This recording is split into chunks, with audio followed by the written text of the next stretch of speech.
All right, good evening, everyone, and we are here now with our special committee of the whole. I will begin this meeting, like I forgot to the last meeting as I rushed through it, was to just acknowledge that we are on the traditional territories of the Coast and Strait Salish people, specifically the Lekwungen-speaking people known today as the Esquimalt and Songhees First Nations, and also that to the audience that these proceedings will be live broadcast and archived for future purposes. And with that, we have a single item agenda today, and looking at our new procedures bylaw, and in a fairly interactive setup here at the table. And I'll just invite Ms. Varela, I believe, to do an introduction, and we'll hand it off to various staff as needed. Thank you, Your Worship. So a little fun fact to start with. 1934, Oak Bay had a procedure bylaw.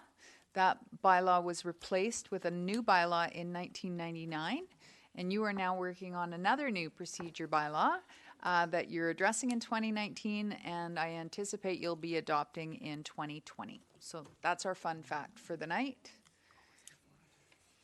So what is the function of a procedure bylaw? So the community charter requires that council must, by bylaw, establish the general procedures to be followed in the process of conducting their business. However, it's important for people to understand that there are also other tools that inform council's business. So the community charter, the Local Government Act, you're going to see a committee and commission policy in the first quarter of 2020. You have some draft protocols before you. So public hearing, correspondence, and agenda protocols are presented as draft companion documents to the procedure bylaw. We have the land use procedures and fees bylaw, and staff are recognizing that needs some updating, but it is one of your existing tools. You have Robert's Rules of Order, and you have some other things. So again, it's important to understand that this isn't your only tool, but you're mandated to have this by the charter. So as we were working with this bylaw, we thought, well, what are we actually trying to achieve? So we wanted to re-examine practices for optimization, and for staff that meant improving the flow of information and the associated timing of that. We wanted to allow for flexibility of organizational requirements. So in the bylaw, you'll see things that allow for changes to be made by a majority of council vote, things like that. We want to manage procedural risk, and we'll talk about risk a bit as we move through this bylaw. And we wanted to manage meeting volumes, and one of the key approaches to that was adding a standalone public hearing night that council may want to consider. We also wanted to create clarity of process for ease of understanding and transparency. So we talked about differentiating the course of business between what happens at council and what happens at committee of the whole, and we're going to dig into that deeper. We also wanted to streamline processes for consideration of land use applications through council. There seems to be some confusion about what happens at committee of the whole, what does first and second reading of an application mean. We really want to straighten those things out for the public. We also want to maximize public input at the right time and in the right forum. And this links back to clearly differentiating between public input on applications, public comment at committee of the whole, and that can come in a few different forms, and then public participation in a public hearing. Those are all three very distinct forms, and certainly council and committee of the whole has been somewhat blended here in Oak Bay. So we want to try and straighten that out a bit. And we want to add some clarifying items for committees and commissions. And some of the things that we'd heard was, if council wanted to entertain public input at committees and commissions, how would that occur? So it would occur through your terms of reference or your establishing bylaw, just like we did for the Community Climate Action Working Group. That was built into those terms of reference. We also heard about extending conflict of interest sections to committees and commissions, and we wanted to apply the conduct. No, it's not that those things didn't apply before, but now we've made it explicit through the procedure bylaw. We also wanted to re-examine practices for optimizations. We want to make sure we're aligning with the Community Charter, the Local Government Act, standards of conduct that the LGMA has been working on recently, and the respectful workplace legislation. So you'll see those sections of the bylaw definitely enhanced. So how did we strive for this? We actually started out building you a table to talk about all the changes in this bylaw compared to the previous bylaw. And we eventually gave up because we decided we were just blowing up that bylaw and starting again. But I did want to talk to you about just some of the highlights. So ease of use. We added expanded definitions. We added a table of contents. We talked about flexibility, and that's input in a variety of ways. We simplified and expanded language throughout. These are the more meaty ones. We updated language about rules of procedures. We selected a standalone night for public hearing for council to consider. Those rules of conduct we talked about. Changing the order of business was a big one, so we'll play that out. Restriction on subject matter to focus public input at appropriate time for council's decision making. And when we talk about restriction on subject matter, it actually sounds like a negative, but it's really about focusing public input. And actually the way we've done it actually expands the opportunity for public input. It's just in the forum of committee of the whole. We differentiated between presentations at council and then presentations, delegations, and open forum at committee of the whole, and then public comment on interests affected at public hearing. The proposed committee of the whole structure actually allows flexibility for how council wants to use them. So we anticipate those being a lighter agenda, but you could fill those up with workshops like we're doing tonight. You could have an information session for yourselves or for the benefit of the public. You could hold a community meeting. So we've done it with an eye to some flexibility. We've really highlighted committee of the whole as the opportunity for discussion, an informal discussion for council, and public comment. Lots of ease of access for that. So, and then council meeting is clearly identified as the place for decision making.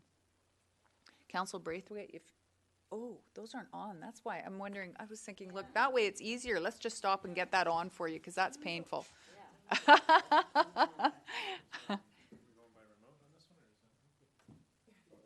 Our apologies. I'm like, that looks, no wonder. And can you hit the other one so James can see? You sure? Okay.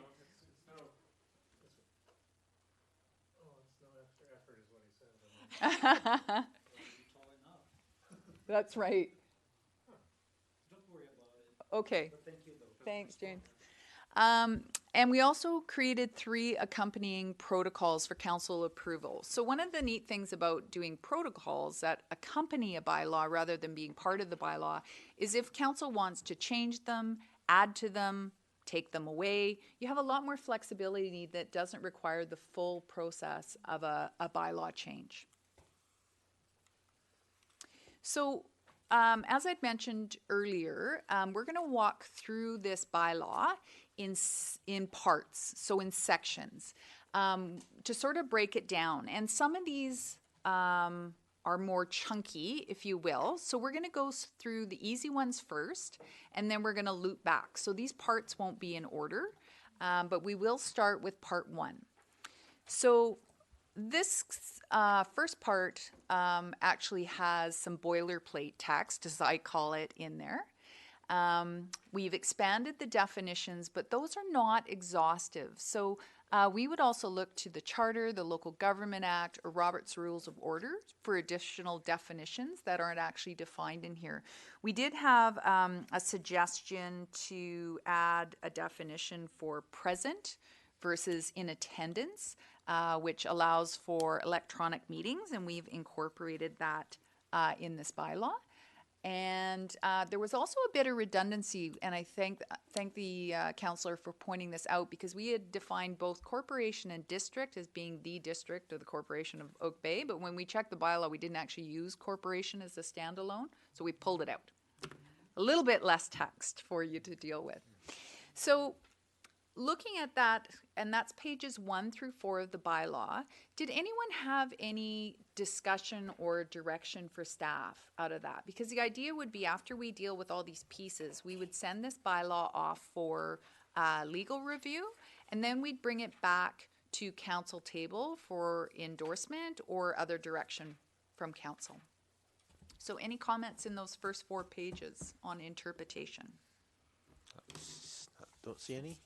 And just for the record, if any members of the public wish to, there will be a chance later if anybody wants to speak to come forward. They're welcome to do so. And you just keep notes and you can bring up all the points at that point. Okay, Ms. Brill. Oh, Councillor Green. Yeah, I just had a question on delegation on page 2. So delegation wouldn't necessarily be a petition. They're very different, correct? So a presentation is something that happens at council or committee of the whole at the request of council or staff. So a delegation is actually someone who petitions, if you will. They fill out a form and they ask to come present to council, and they're a delegation. So one is council and staff asking, presentation.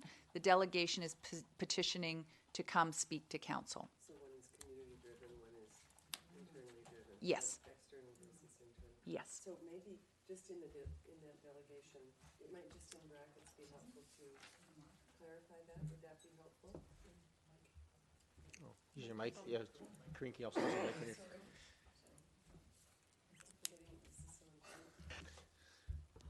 So I'm just suggesting, would it be helpful to add in brackets just, oh, thank you. Would it be, Try again. okay, but you know what I've just said. On page 2 of the draft, under delegation, would it be helpful to add the clarification in brackets, just that this is something that is external rather than internal? Would that be helpful or not? It could be. We could actually expand it to say something, an individual or organization who has applied using the form provided by the district, something like that, but we can play with that a little bit. Okay, thanks. Okay, thank Heather? you. Yeah, keep going. Okay, part 2, schedule, location, and notice of meetings. This is pages 4 to 8 of your bylaw. So here's the part where we talk about public hearings as a standalone meeting. We also identify council sitting as committee of the whole. So you know how sometimes we stumble if are you being addressed as committee or are you council? And so we thought we'd take this opportunity to clarify you're actually council sitting as committee of the whole. Okay. Electronic participation, we've made that a little more flexible. So the current bylaw talks about you can only participate electronically if you're not within the CRD. We know there's reasons where it might not be possible for someone to attend a meeting, but they could participate electronically even if they were in the CRD, but they couldn't make the timeline. So we've created more flexibility for council there. And we've suggested that the meeting time is restricted to 3 hours rather than the current 3.5, and that council still has the option to extend by an hour. So I'd say those are the big highlights coming out of this section. And I'm looking for council discussion, direction, questions. Councillor Zelka, then Green, then Braithwaite, Thank you so much, Chair. and Appleton. Would this be an appropriate place for us to possibly define town hall so that it might allow us to use the public general accepted definition of town hall, even if we refer to it internally as a special committee of the whole? I just was wondering whether council or sitting as committee of the whole would be open to something like that. I don't know if that's a question you want to answer at this time or just take a note of it for. I'll take the direction from council. One thing you may want to consider is if you don't define it and you leave it open, you actually have the flexibility of defining what a town hall is when you come to hold one. So there are a few different approaches to what a town hall could look like. So how much detail you put in this bylaw binds you more closely to what you have to do. If you want to leave flexibility, you can leave it open. I'll defer to council. If I may? Yes, go ahead. Well, I appreciate the comments. I also heard kind of the opposite from some members of staff. When we wanted to have our town hall, and we basically said, oh, if there's 3 or more of you are together, well, that means you're in council, and there's all blah, blah, blah, blah. Which is why I was hoping if maybe this could just deal with it, then we wouldn't have to worry about, oh my God, can we meet, can't we meet, what are we doing? Are people going to misinterpret it? We can go Well, ahead, Ms. I hope Marilla. we didn't quite use those hand motions, but, so a town hall will always be a committee of the whole. It will always be a committee of the whole. So how you define it in here, it would still fall under the category of committee of the whole. So, whatever council likes to do. If you want us to take away and maybe come back with a potential solution, but I'll take that direction from the table as a whole. I might just reframe that a little bit as a question, which is, without the hands, because I think the concern is, are the procedures bylaws flexible enough to allow us, because it does lay out the amount of time and for public input and things. Is there enough freedom to do a waive of those standard procedures when we want to, and say in this, because it's a special committee of the whole, we are essentially suspending those limits and allowing everybody to talk? That's probably a bigger question.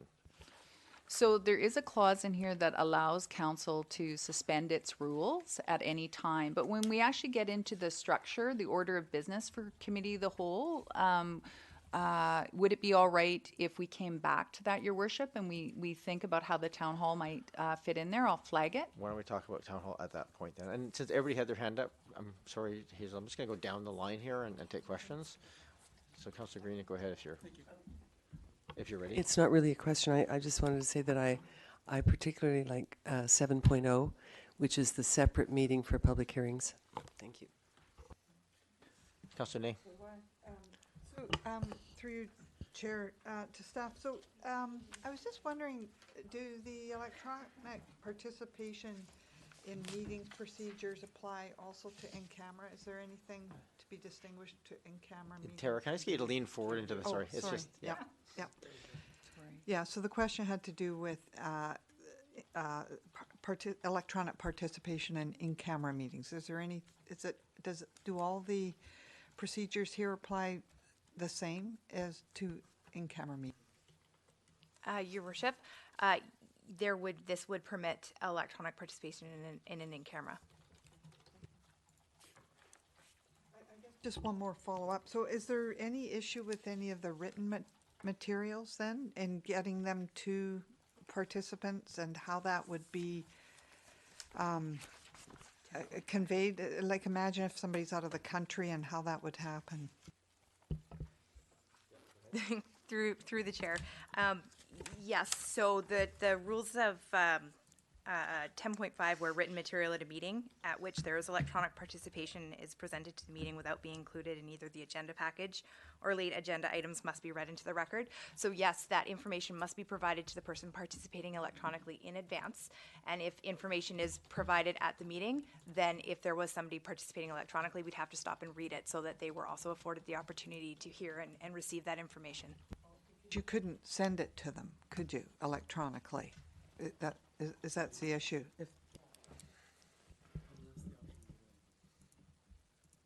Ms. Hopkins. Your Worship. So there is the issue of our practice of how we handle in-camera materials. But this is beside that. So it's when something is provided, hasn't been able to have been provided in advance. If new material is provided at the meeting, then we wouldn't be taking a picture and sending it to the person or something. It would actually have to be read, and that's the clause. In camera has a slightly different process for us internally than the public agendas, and so we would still be following those practices. Sorry, Mr. Mayor. Oh, your microphone's off. Oh, God. So the agenda package, then, which we receive in paper, how would that be given to the person attending electronically? So under our current, through the chair, our current practices would still apply here. So if, for example, if you were out of the country and you weren't able to receive your information, then we would have to look at either potentially suspending our rules of procedure and for a short period of time, or this is a very rare thing. And so I feel like I'm getting into something that may or may not happen. And that's probably something that we would have to deal with in this situation, because, as I said, that's not necessarily something that's prescribed through our procedure bylaw, how we handle in-camera agenda distribution, but it's a corporate practice, and so it may be something that we have to look at and amend or suspend, and we'd just have to deal with it at the time. Thank you. Can I just do a quick follow-up on her question, though, on the in-camera? There are no, as I recall, in here, no limitations. You can use, if there's 3 people there, you can have the 4th person remote and have quorum. There's no limits on that. That is correct, except the one caveat is that the chair cannot participate electronically. Right. Thank you. Councillor Patterson. Thank you, Mayor. Just for clarification, then, if we go to the public hearings on a Thursday, we will then be adding kind of a one line where we do the calendar of all of the meeting dates. We have the council meetings, we have the committee of the whole. These ones you can't put a date because you don't know that there will always be one on a certain date. So it would be just a one line addition to that schedule to confirm that any public hearings will be held on Thursdays. Ms. Hopkins? Your Worship, I think what we would do is actually schedule those in, and if there was no public hearing to be had, we would cancel the public hearing and advise thereof. That answers that. And when are we going to discuss the public hearing protocols with this or separately from this? With council's indulgence, we'll deal with those at the end. Thank you. Councillor Appleton? Thank you, Your Worship. So just, it's a very brief follow-up from what Councillor Patterson had said. So the way that I read Part 7 is that the 7.0 on public hearings, that there's a council resolution needed to change the time and or date, but it doesn't specifically reference what Ms. Hopkins just said about canceling it. So does this still provide the ability for staff to cancel it, or do we actually have to have a motion to cancel it? Ms. Hopkins?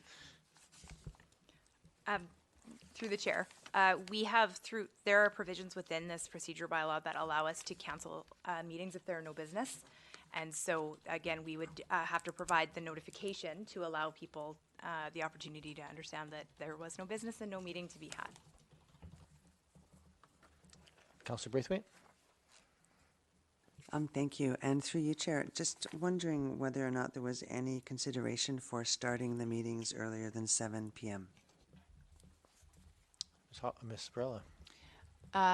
Actually, staff spoke about that. The one benefit, there's a couple benefits actually. We do have a couple counselors who are employed away from the immediate locations. So the 7 o'clock start time does allow them an opportunity to get here and maybe grab a bite to eat. The other one is it also allows us to go close. So if you were going to do your closed after the meeting, those staff who would be staying to present at that closed meeting have to sit through the whole first part of the meeting. This allows us to do closed first and then move into a 7 o'clock start time. Again, for public hearings, council could move those up if they chose to.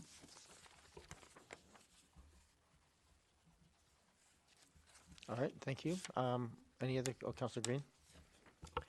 Just a thought on public hearings, on the schedule that you produce at the beginning or end of the year for the coming year, you could just show Thursday as reserved for public hearings and leave it at that so that everyone knows ahead of time if there is a public hearing, it'll be on a Thursday. Just a thought.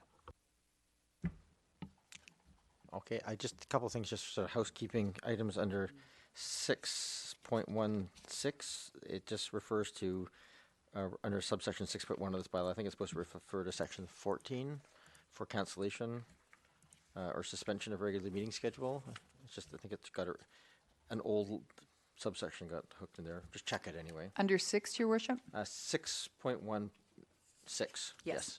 616. Thank you. And the other one is, I'll just take this opportunity as I'm flipping through how much I actually really appreciate all these little details. The other question I had was on 14 on the cancellation question. It doesn't explicitly talk to the cancellation of public hearings. So is that is that somewhere else, or should that be in that section as well, explicitly noted for cancellation of public hearings? Staff can look at that, Your Worship. Again, we do have just certain abilities given to us through legislation, but let's actually check that. Again, we want to make this as user-friendly as possible so Absolutely. the public also knows. So we can look to see if that's the appropriate place to put Yeah, that or not. I'll leave it to you. That's the other piece. And the other one I think we just want to flag as I think this is still section 2, is section 18. Is it? Oh, no, part 3. Okay, then that's all I have to say. Thank you. Back to you, Ms. Varela, for... Great. Was there any more council discussion or any direction on this section beyond what we've touched on? Okay. So part 3 is a very short piece. It's the designation of a member to act in place of the mayor, and that's found on page 8 of your draft bylaw.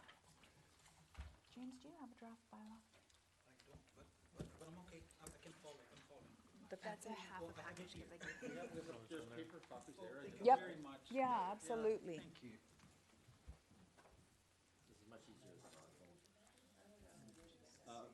We're just going to go to the committee. Are there any questions about this section? Comments? Anything? Nothing? Okay. Thank you, Ms. Varela. On you go.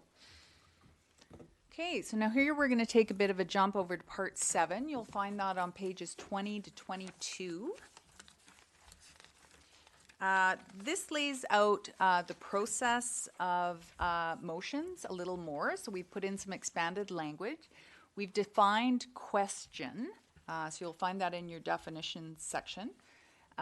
We've clarified notice of motion.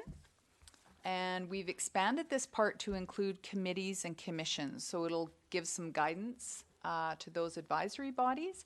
And we've also clarified the process for reconsideration within this section.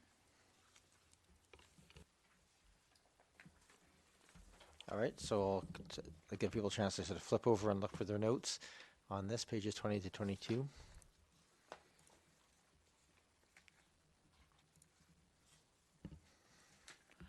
While they're looking on here, I will just ask the question on part 7, part 32.5. The subsidiary motions of the table, closed debate, etc. You don't have to answer this question. This is a question I have. Custom, at least in some tables, is that these motions can be made anytime, but you do have to sort of have the floor. You have to be on the speaking order you can't jump in and interrupt to make those. Is that correct, or is that just a custom that's happening at some tables? If that can be answered here or not, you don't have to. We could look at that, Your Worship. We'll flag that for consideration. It'd be good to be very clear on that one. Whether or not Absolutely. it's things as a chair, it's nice to know when people are allowed to interrupt and when they're not. Are there any other questions from people in this section? Councillor Appleton? Thank you, Your Worship, and through you to staff. Just to clarify the procedure, as I read this section, it confirms that there is not a mechanism for which members of advisory committees and commissions can propose their own motions. Like they may not bring notice of motion before their individual committees and commissions and bring that forward for councils, as in to be recorded in their minutes for council's review, ? Notice of motions have been a tool that is excluded from commissions and committees. Thank you. Through you. So the reason I pose this question is because in some of the other committees and commissions that I serve on in my capacity as councillor, this topic has just recently come up as to how. I'm not necessarily saying that I advocate that be included. I guess that there probably is need for this interfaces, I guess, a little bit somewhat in the terms of reference in our guidance material for our committees and commissions, to just make it clear for the members of those committees and commissions, if they have business that isn't otherwise on the agenda being considered, how they would bring that forward. And it's not necessarily in that notice of motion format, but they may ask the question if there are things which pertain to their mandate but are not strictly provided to them in the agenda format, that they be provided with information as to how they might communicate that forward. And obviously there's a council liaison to those things, and I recognize that that's an avenue, but is there another potential avenue available to them? That's a really good point, and we'll flag that one for either augmenting this bylaw before you, or if we feel it's better dealt with in the policy and guidelines that's coming forward in the first quarter. Thank you. Thank you. Thank you, Councillor Applin. I'm just going to express my appreciation for raising that, because I think it's committees and commissions tend to get muddy at times, and sometimes the value of that motion process, of course, is that it assures you have the will of the body, not just of an individual in that, and that's sometimes very helpful to ensure that when those requests are made, they're actually made of the will of the body. Councillor Green? On point number, where was it?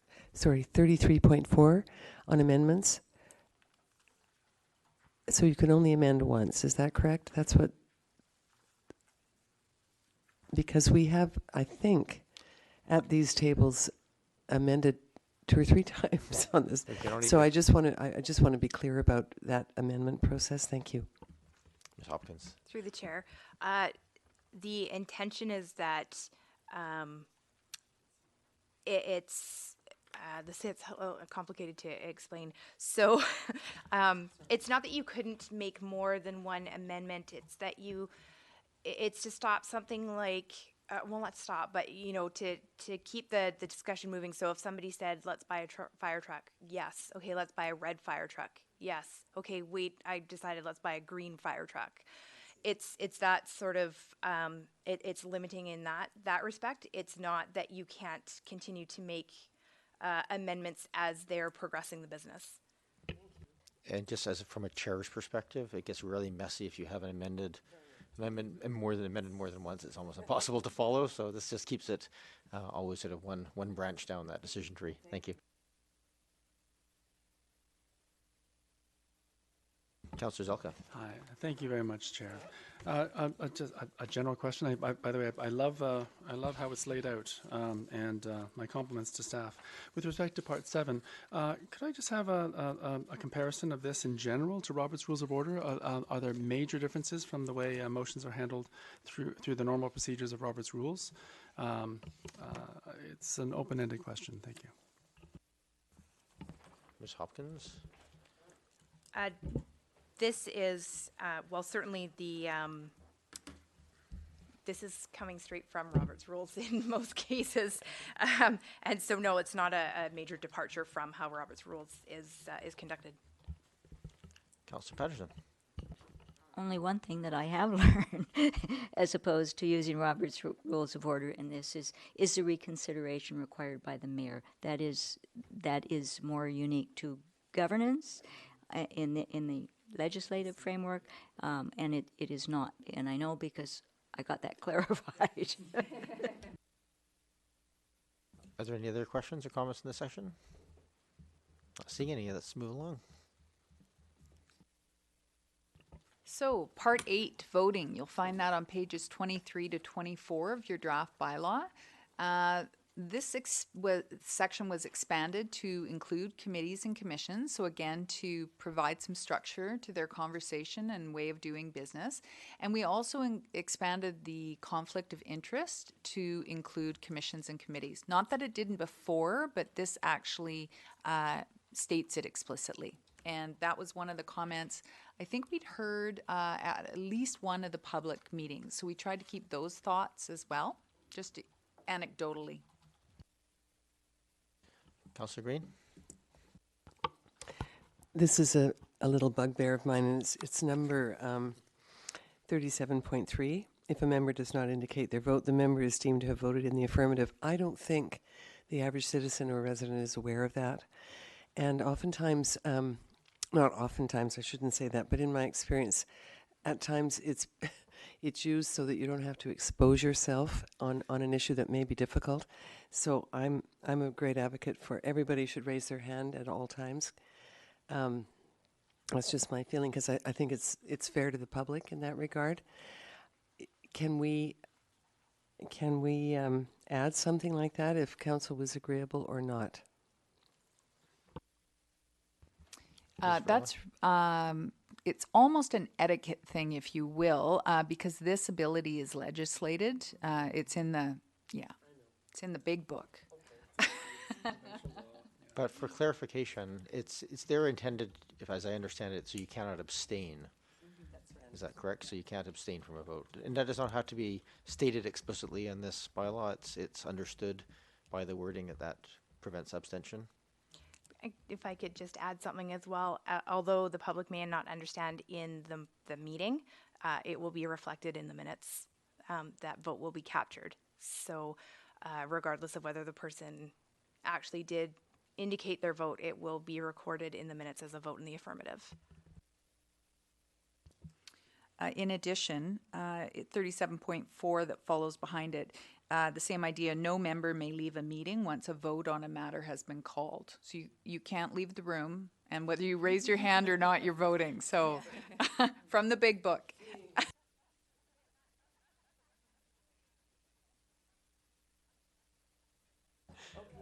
Are there any other comments or questions in the session? Seeing any? No? Yes? Councillor Zelka. In the years that I've been here, what does it mean to be called to a vote? I know at the what would be Oak Bay's practice? Is it just simply time to vote? I'll call the question. That's what I usually say. Thank you. All right. Any other? Ready to move on? I'll call the question. Ready to move on? Ready, moving on? Okay. Part 9, minutes. So page 24. We've clarified this section to meet the legislated requirements, and we've also, this reflects practice here at Oak Bay. Page 24. It's a very small part.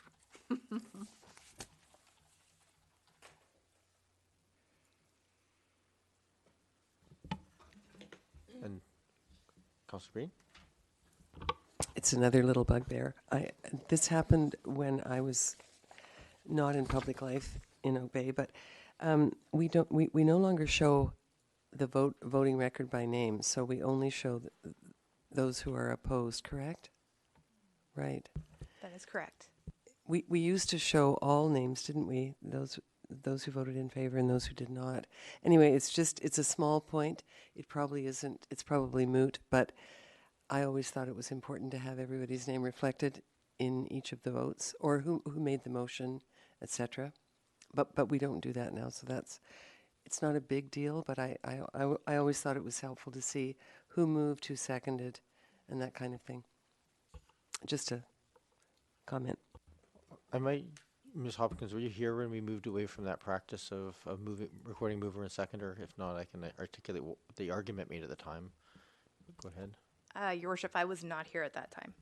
Okay, then I can explain the logic of that, and I at least for the recording of the vote, I actually tend to agree. It just makes it clearer. Otherwise, you have to go and look at who was at the meeting to see who was voting in affirmative. That's may not even require a change to these wording. We could just do that as a practice. But the change away from the recording the mover and the seconder, once a motion is made, it's owned by the body, and so it takes away sort of that there's anything people own anything more than anyone else at that. Anybody can make a motion. Anybody can vote how they want on the motion. It's there. It's a procedural piece. If there's you need one person willing to bring it to the table and a second person to second it. And then once it's there, it's owned by everybody and it's equal. And so that procedurally, it's nice. And sometimes it also facilitates that debate, because sometimes people were reluctant to be recorded as the mover, even though it was going to have support. They didn't want that name attached to it. And sometimes the opposite, they'd have to choose between 7 people waving their arms frantically to be recorded as the mover of a motion. So I quite like not recording that personally as a piece, but that's the logic when it was brought in. Councillor Zelka? Thank you, Chair. I appreciate you clarifying that. However, I have seen, even in this mandate, where a motion was put forward and properly seconded, and then there was a general desire to make changes to it, and the Chair went back to the mover to ask permission. Which would indicate that the mover and the seconder still own, or at least in that particular chair, meeting's mind, of the chair of that meeting, that the mover and seconder still in some ways own or need permission from them in order to make changes. Could you help clarify what the procedure going forward might be, please, in that case? It remains in the new bylaw. It still stays that way, that there's a, by confirmation of the mover and the seconder, it can be rescinded, I think is the word. Ms. Hopkins, do you have that handy? Your worship, yes, at the before it's been called to a vote, the mover and the seconder would have the option to withdraw if they both consented. And that's something that we talked about with the draft of this, because it is true that once it's been moved and seconded, it's owned by council. And so that is something that council could have a discussion about, and we would be willing to take your direction on. Thank you. I'm fine to leave it as it is, but it does call the question about this ownership thing and the fact that the body owns it, but in certain cases the mover and seconder can still rescind. So I'm fine to leave it as it is. That's just the way it is. I did have one other question. I'll come back in a moment. Some really good points. I like this. Councillor Patterson. Thank you, Mayor.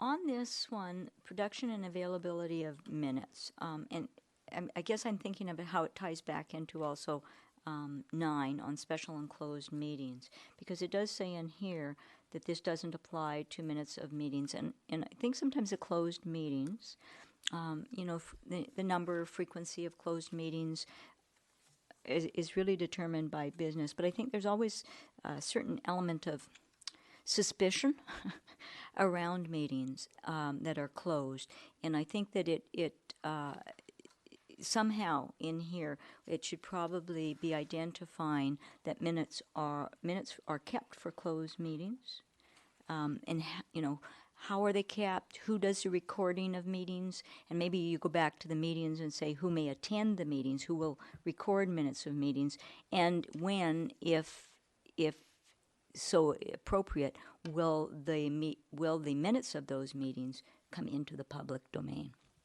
Thank you. Councillor Patterson. Ms. Hopkins? Thank you, Chair. To be clear, the minutes of every meeting, including closed meetings, must be legibly, like all of those pieces apply. The only thing that doesn't apply is that their availability is not guaranteed for the public. So what we could also do is include that as a protocol as well on how closed minutes are handled. Ms. Rella, you wanted to add something to that? Just that one of the things that's on staff's radar is the practice of regularly doing the rise and report. And so as soon as we're through this big push on this bylaw, one of the things we want to do is go back at least to council's inaugural meeting and say, what can we start pulling out, and doing that regularly, because I think that's an important best practice. Right now we're up against it capacity-wise, but it's definitely on our radar that we're tackling that one soon. Councillor Zelka? Thank you very much. And thank you, Councillor Patterson, for bringing forward the suggestion. I'm also very much in favor of a written protocol that will capture these best practices and capture best practices that have also been put forward by the, I think the attorney, not the ombudsperson, but the AGLG, whatever it's called, local government AG. So I definitely would be in favor of that. But I did want to also ask a question about the minutes. The minutes have been a bit contentious over the last number of years. In the previous mandate, they went through a whole process where the minutes were possibly in concert with the recording via video of the meetings. The minutes became very, very incredibly brief. Essentially only capturing the actual motion that was passed and possibly some aspects of the vote. And I found that, and the message I've heard from the public is that was quite unsatisfactory. I want to say that, and my compliments to the staff, that the minutes lately have been incredible and much closer to what I've expected and much closer to what I've experienced over the years. These procedure bylaws leave that maybe some flexibility as to what legibly recorded means. Could I get an indication from staff as to what they understand that to mean, please? And possibly, if you can, maybe where that level of detail would be determined. Is it in the bylaw or in policy or some other aspect? Thank you. Through the chair, currently staff are functioning under a council resolution from 2016, where council moved and seconded and carried that staff undertake recommendation action minutes for council and committee of the whole meetings, which do not include council or staff commentary, as further outlined in the report that was brought to that meeting. And so there has been no change to that direction to staff, and so that has been the practice. It's also incorporating best practices for minutes. That's still considered best practice. Now, the one caveat to that is that part of the rationale, from my understanding, was that with the introduction of webcasting and the ability to go back and view the video, there wasn't the need to be as fulsome in the minutes. But because the committee and commission meetings are not webcast, those minutes are treated just a little bit differently and have a little bit more of that summary of discussion. So supplemental then, if I may. Go ahead, Councillor Zelka. I appreciate hearing this policy or this motion that staff is still operating under. Is staff looking for a notice of motion or some other direction from council once we get into a committee, a council particular with respect to this, or will this bylaw in any way change that particular direction? Your Worship, so right now we do have a motion that's providing staff direction. That direction also reflects best practices. Of course, we would always take the direction of council, and that could come in the form of a protocol. I think what's before you in the procedure bylaw meets the legislative requirements. If council wants to add more detail, change practice, any of those things, staff remains open to those suggestions. We can move ahead with the procedure bylaw, though, and attack that as a protocol. Thank you. Any other comments, questions in this session? All right, then let's, Ms. Varela.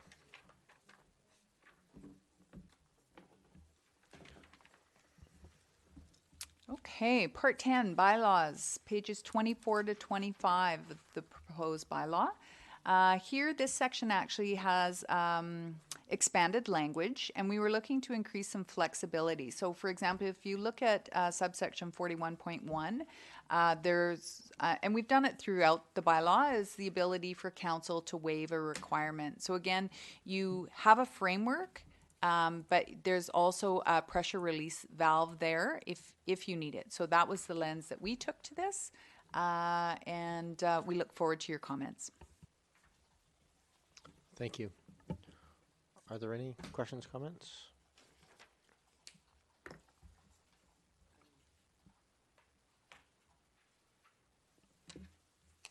I'll just check my notes too as we're going along here. Make sure I don't forget anything. Councillor Green? Through you, Mayor, to staff, just as point of clarification in 41.0, it's unanimous if we wanted to waive a requirement. It's not a majority. Thank you. Through the chair, that is correct. There are places where we have prescribed voting requirements and places where we're able to take a majority or prescribe 2/3. And in this case, this is a right of, and when we get into rights, it's a unanimous vote. So this is almost like a suspension of the rules of procedure. It's an allowance, and so at that point, we're asking that it would be a unanimous vote, and if there was one dissenting, then this would not be permitted.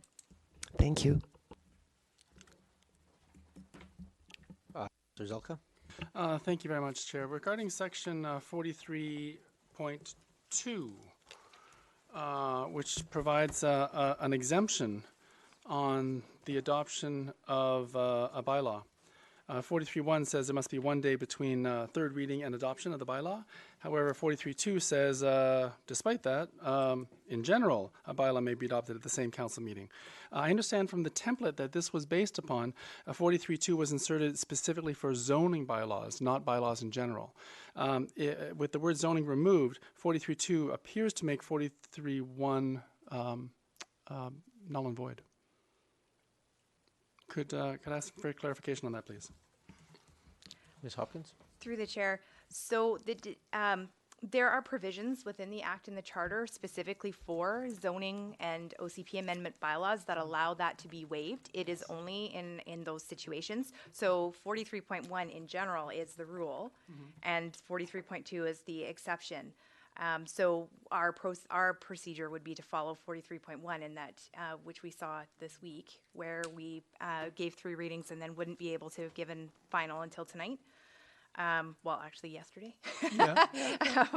So, but there is provisions within the higher legislation that authorize us to go above and beyond that and give those third and final reading on the same night. If I may, Yeah, Councillor supplemental. Zelka. So then when it specifically, when it says here, subject to the Act and the Charter, it's referring to those exemptions like for zoning and OCP, as you mentioned, and not in other cases. I wouldn't know without having it in front of us, but we would defer to whatever the Act or the Charter let us do. But I can't pull that section up in my head right now. Sorry, Councillor Zelka. Thank you. Yes, follow the law. It's always a good first step.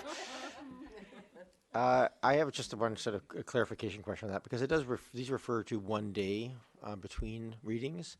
The day isn't defined in the definitions. Is that a generally accepted definition in other places?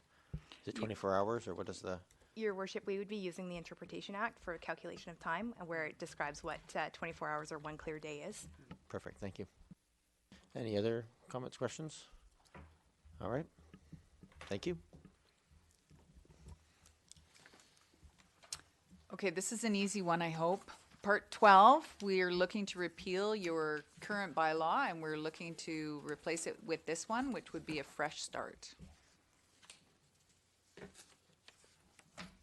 Any comments, questions? Can I, Councillor Appleton? I thank you, Worship, and I'm just only including this comment here because I don't know where else it would fit. I just wanted to, and we say this a lot, but I just wanted to recognize the pretty monstrous amount of work that went into drafting this content. I think it's understood that this is a massive amount of work, so I just wanted to take this spot to say thank you. Thank you. I actually have a question, if that's okay. Just the, through myself to the, out of curiosity, I know there's a specification that every bylaw has to have its unique number, et cetera. Why do bylaw numbers change? Like, why does it go from 4052 to bylaw 4740? Because it sometimes gets confusing when you're looking at the bylaws that you're not, why does that happen that way? Is that a, and you don't have a ready answer, then don't answer. It's just an idle question. Yeah. So Other bylaws adopted in between. Your Worship, with it is literally the naming convention, and that there are other bylaws that get adopted in between. So as we go, we name them, and they're named just the next bylaw that's available. And so this would just indicate how many other bylaws were adopted between this adoption and the next one. Okay, very good. Thank you. Councillor Green? And my apologies for skipping this one or missing it. Back on page 27, under 51.0, attendance of committee or commission meetings, and this isn't specific to these. We're coming back to that section. You didn't miss it. Oh, okay, good. I'll wait. Thanks. Some of the trickier sections, I think. Oh, no. You had a part 12 question? Yes. Thank you, yes. In fact, it's the last page. Citation. We're not at citation yet? We're just starting it now. Oh, look at that. That's what I want to ask about. Why is it council instead of just procedure? Ms. Hopkins. Through the chair. we've renamed this the council procedure bylaw for it to be more indicative of exactly what the procedures it's regulating are. 'Cause we have so many different tools that tell us how we can do our business that the procedure bylaw didn't really capture exactly the procedures of what was sort of our question. And so we thought it would be in keeping with many of the other municipalities to rename it the council procedure bylaw. And a supplemental comment, so it would be really about the business of council, which would include council, committee of the whole, public hearings, commissions, and committees. Councillor Green. Thank you, through you, Mayor. And this may be where my question is sort of generic, but we've got a lot of references to attendance at committees and commissions and debate and conduct and so on. But there isn't anything here, and it may be, and there may be a reason for it, because it's covered off in provincial legislation, but there's nothing here about councillors' attendance, councillors' conduct and that kind of thing. So would that not belong here, or it belongs elsewhere perhaps? Thank you. Ms. Hopkins. Through the chair, so there are other levels of legislation that dictate councillors' required attendance and procedures that we must follow. Sorry, the second part of that was attendance and... Well, you know the rule, if you miss 3 meetings Yeah. in a row, you're disqualified from office, those kinds of things. I'm not sure that, new council members in particular are often aware of some of those requirements or restrictions. I'm just wondering, would there be any benefit in adding something to this to cover off just those basics? Thank you. Through the chair. When there is other legislation that speaks to these rules, I'm reticent to incorporate that into the bylaw, because as those change, we then have to go through the process of changing our bylaw as well. And so by saying that the other levels of legislation, and obviously they supersede us anyways, but that we will adhere to those regulations, I think suffices. And it's something that we try to inform candidates of during election time. Those are the things that we hand out in the candidate packages. Thank you, that satisfies me. Thanks, Deb. Councillor Patterson. Thank you, Mayor. I am, just as I'm sitting here, I'm thinking about as protocols or sets of procedures. I'm just wondering if we're going to have any protocols for these procedures, looking at the timeline between when this procedure was reviewed, or would it behoove us as a council to perhaps also establish new protocols for timely review or updating of these? So, there may be legislative changes that would trigger an adjustment to this. But if not, I don't know that we should wait another 20 years before it goes through, so it might be a good thing for us to also think about this year. Ms. Varela. A best practice, Your Worship, is actually to have a new council go through the procedure bylaw and take a look at it. Given what we've had on our plate since your inauguration, but really we wouldn't recommend that kind of time lag either, but ideally new council would take a look at their procedure bylaw. And again, as we work with it and use it, council may choose to make changes anyway. You could make changes to the bylaw, you could make additional protocols, but it's really, how is this tool working best for you as a decision-making body, and is it involving the public in the way you want? Is it augmenting your decision-making with your commissions and committees the way you want? Those sorts of things. But I think going forward, just as we did a very robust orientation, now that we have a new procedure bylaw, I think we would fold that into the orientation bylaw for new councils going forward. Thank you. All right, citation completed. On to some more meaty stuff. Rules of conduct. Rules of conduct. Okay, so pages 18 through 19 of your draft bylaw.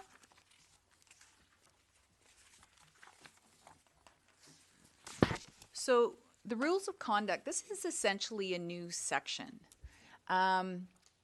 We intended it to capture the respectful workplace legislation, council's code of conduct, and others. So we know LGMA has been working on standards for elected officials, things like that. So we're really trying to make this section reflect best practices.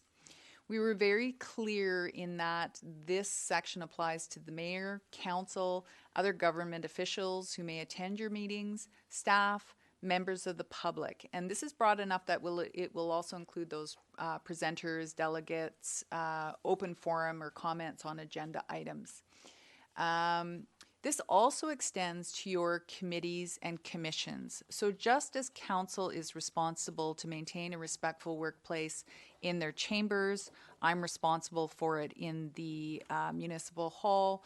You're also responsible for it in your commission and committee meetings. And the goal there is to really make sure that your members, the public, staff, feel safe and able to contribute in a safe and effective manner in those forums. So we want to actually extend this into orientation for commissions and committees, work with chairs, council liaisons, and just to make sure that those forums are subscribing to this as well. It also includes the public hearing forum, which I think is really important because as with land use applications, people are passionate about land use and they have very strong positions. But I think good democracy rolls out when people can express those divergent opinions in a safe and respectful environment. So really the intention of this section was to apply parameters for debate and the multiple interactions that occur in chambers, whether it's from council to council member, council to staff, public to council, public to staff, and you've got multiple interactions happening, and we tried to address that in this section.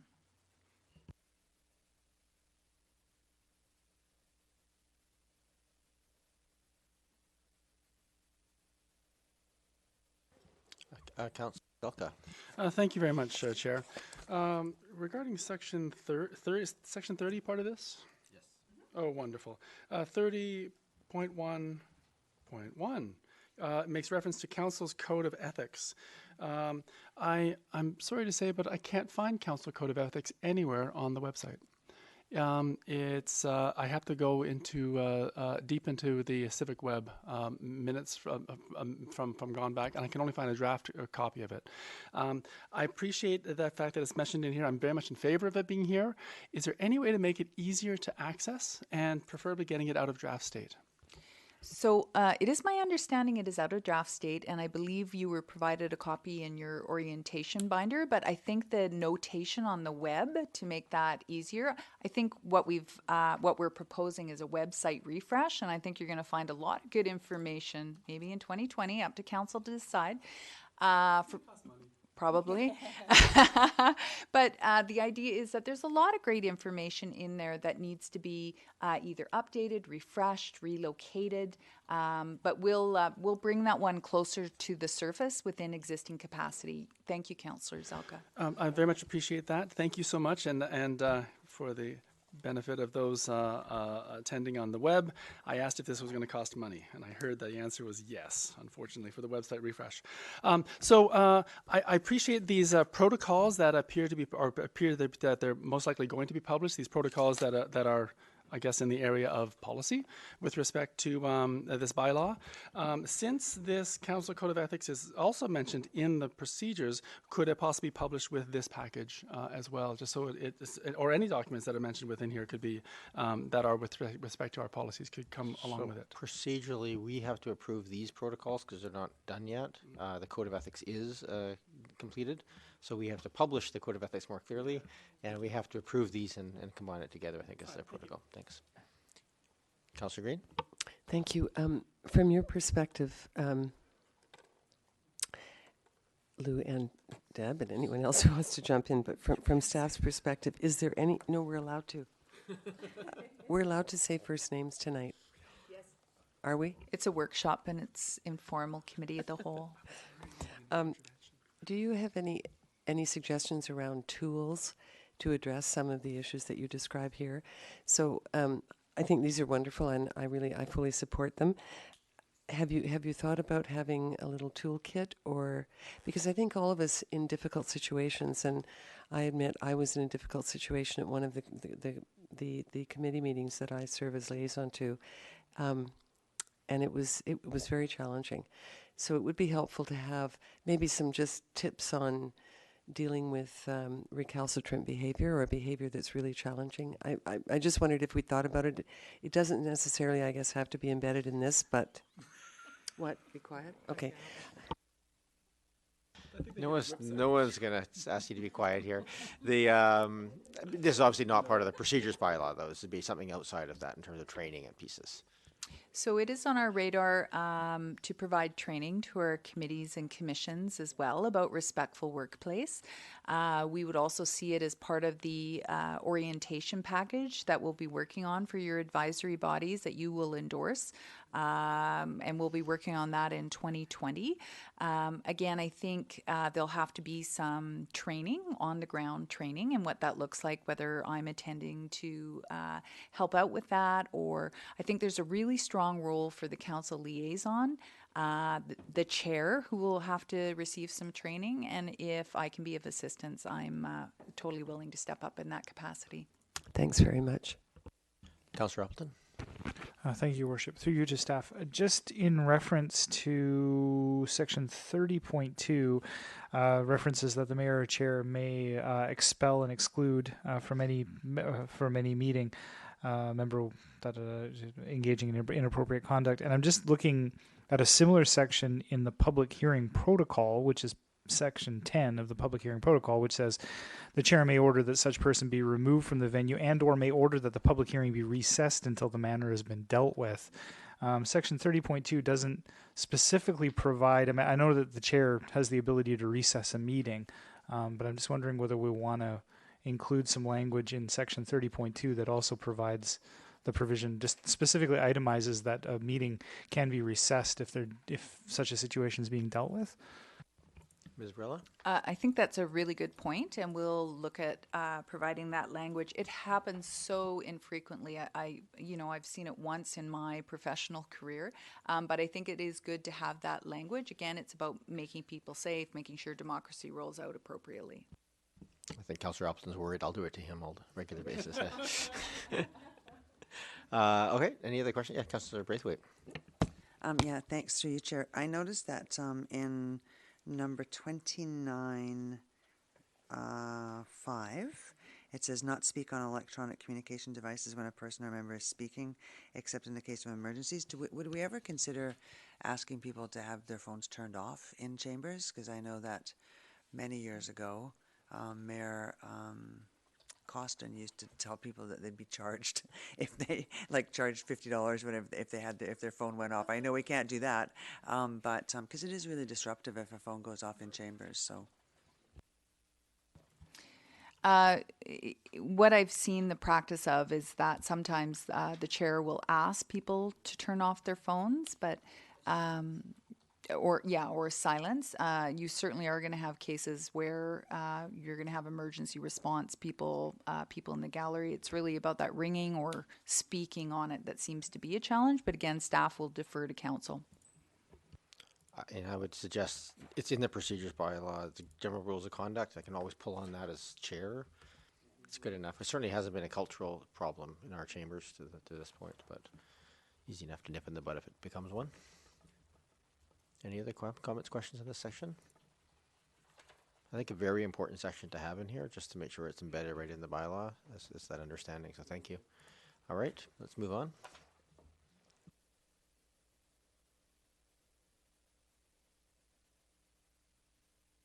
Giving us our exercise and making us jump around a lot. Here, Yes, I know. This is where it starts to get a little clunky, so bear with us. Committees and commissions, pages 26 to 28 of your draft bylaw.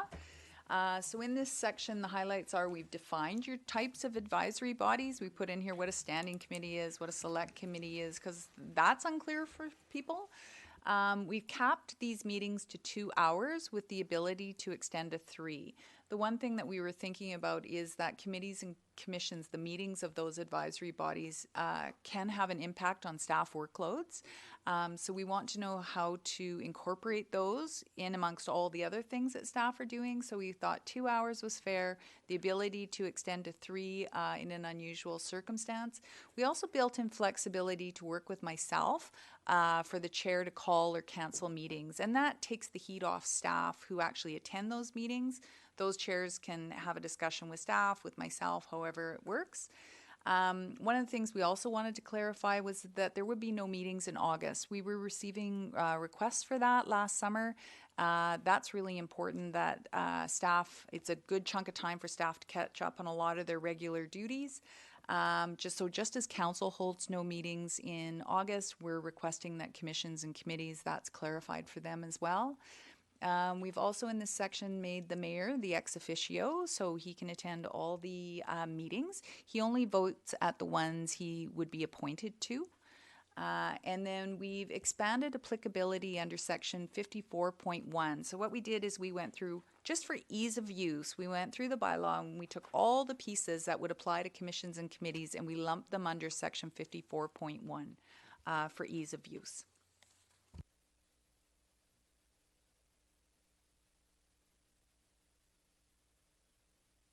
Just turning to committee, is there any question here, any of this section? This is certainly very fulsome. Councillor Appleton. Thank you, Your Worship, and through you to staff. Just in reference to section 47.2, it reads, at least one council member will be appointed as council liaison to each commission, specifically in a resource capacity or with full voting rights in accordance with the charter. Now, I make note of, for instance, Oak Bay's Advisory Planning Commission specifies that a council liaison may be appointed just to be there in a resource capacity, and this language seems to address that. But I was wondering whether it might also make reference to the enabling bylaw of the specific commission describing the role of the council member at that meeting, just for clarity. I think it does that, but. So a link to the establishing bylaw, like just a reference to it. Through you, Your Worship, just the way that it currently reads sort of implies that the requirement here is exclusively derived from the charter, which I know it is, but there may also be language in the individual enabling bylaw for the commission that may describe the role of that person. So semantics, but I guess that's what we're doing here. You're thinking of just maybe, is it possibly of adding words like in accordance with the establishing bylaw and charter or something? Yep. Okay, something that would capture that. I think that's a very good That's a very good point. Thank you. Thank you. Thank you, Councillor. Any other comments, questions? Councillor Zelka? Well, I agree. It's a very good point. Just want to confirm that 47.3 doesn't effectively already do that. Staff will take a lens to those two sections just to clarify the intent. Thank you, Councillor Zelka. Thank you. So I really appreciate this format where we get to kind of raise things and there's enough time for going away and looking at it and considering it in the context. So are there any other questions on this section? I just see Councillor Green's page littered with yellow highlights. I just want to make sure I give her the chance to ask a question if she has one. Thank you. I just wanted to clarify. I have a bias against voting at commission or committee meetings as a council liaison, but it has been raised. So I'm just wondering, how does everyone feel about that? I would not feel comfortable voting at a committee or commission meeting as the liaison, but others may feel differently. I'm just curious. Ms. Varela. For the flow of conversation, Your Worship, Council will be taking a fresh look at those terms of reference, and that will be one of those elements that you have to turn your head to at that time. Thank you. Councillor Appleton? Thank you, Your Worship. I remembered what I wanted to talk about. Specifically in reference to 48.4, which is the limiting the length of meetings to basically 3 hours maximum, even if the members vote in favor of extending it to that one additional hour. Is there language, is it covered in another procedural bylaw, or is it implied somewhere else that essentially any unfinished business or anything that's not been taken care of. Essentially, we're saying we're calling a hard stop at 3 hours. And there isn't the language afforded in this bylaw to extend further, even if something's underway. So do we need to provide language that says that any unfinished business that's on the go, when that additional hour expires, how it will be dealt with, or how it would be forwarded onto a subsequent meeting? Ms. Rowley, do you have That's to ask? another great point. You're winning, I think.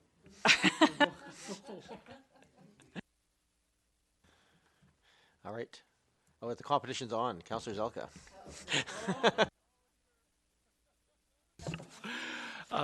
Could I have some clarification from staff, please, in terms of what is intended by 48.3, where the chair, in consultation with the CAO, may call or cancel a meeting. I just wanted to know what would the situation be, for example, if the chair and maybe a majority of members want to call a meeting, but for some reason the CAO was not in favor. What would happen in that situation, please? If the CAO wasn't in favor, it would be because it wasn't doable within the department's work plan. So the director would come to me and say, they have a task, there's a deadline, I'd consider that in the context of the department's workload. And if we couldn't call it, then I'd make that determination based on our staffing capacity. So it sounds like basically both the chair and the CAO, as per this policy, they must both be in agreements in order for a committee or commission to have a meeting. Is that what this is saying? To call a special or to cancel a meeting. Yeah, so otherwise you would have your regular meeting schedule that staff would accommodate within their workload. And any specials is where I would weigh in. Or if we were going to cancel, and that would be because there wasn't enough business. Councillor Patterson? Thank you. On this same topic, I think we need to somehow consider establishing wording that addresses the interpretation of electronic communications, that they might in fact form a meeting if you have all members of a committee or a commission doing electronic transmissions and they're actually talking about matters of committee or commission business. Ms. Rilla?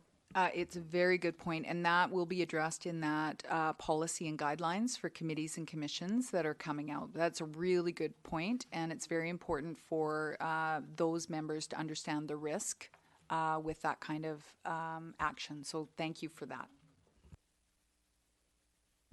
Seeing no other comments or questions, we'll move along. Ms. Rilla? That'll teach me. I should never make a joke, even if it is an informal workshop. Okay, part 4, and these are pages 8 through 13. And for the gallery, we're also going to lean towards that sheet, James. Highlights of this. So we're looking pages 8 to 13. This is a meaty section. We have new definitions for presentation, delegation, open forum, and we're differentiating from public input on agenda items and the public hearing process. So recognizing 3 distinct types of meetings, and we wanted to add the ability, based on a councillor's suggestion, for council to add an additional presentation. It was covered off with the idea that you've got some flexibility in suspending rules and stuff like that, but we added it in under a new 17.13 and an 18.13 that specifically gives council the ability to add a presentation to their meetings. So if we flip over to this chart, and we, yeah, well, I couldn't fit it on a slide. So if we acknowledge that there's 3 different types of meetings, and the purpose of those 3 meetings are very distinct. So council, the purpose of that meeting would be for council to make decisions. The purpose of committee of the whole is a forum that would allow for less formal discussion and lots and different opportunities for public input. And then we look at a public hearing, which really is quasi-judicial. That's a requirement under the legislation for certain applications. So would land use be addressed in a council meeting? Yes. Would it be addressed in a committee of the whole? No, as proposed. I'll put that qualifier in there. And of course, under a public hearing, it would be yes, it would be bylaw specific for the bylaw council was actually considering.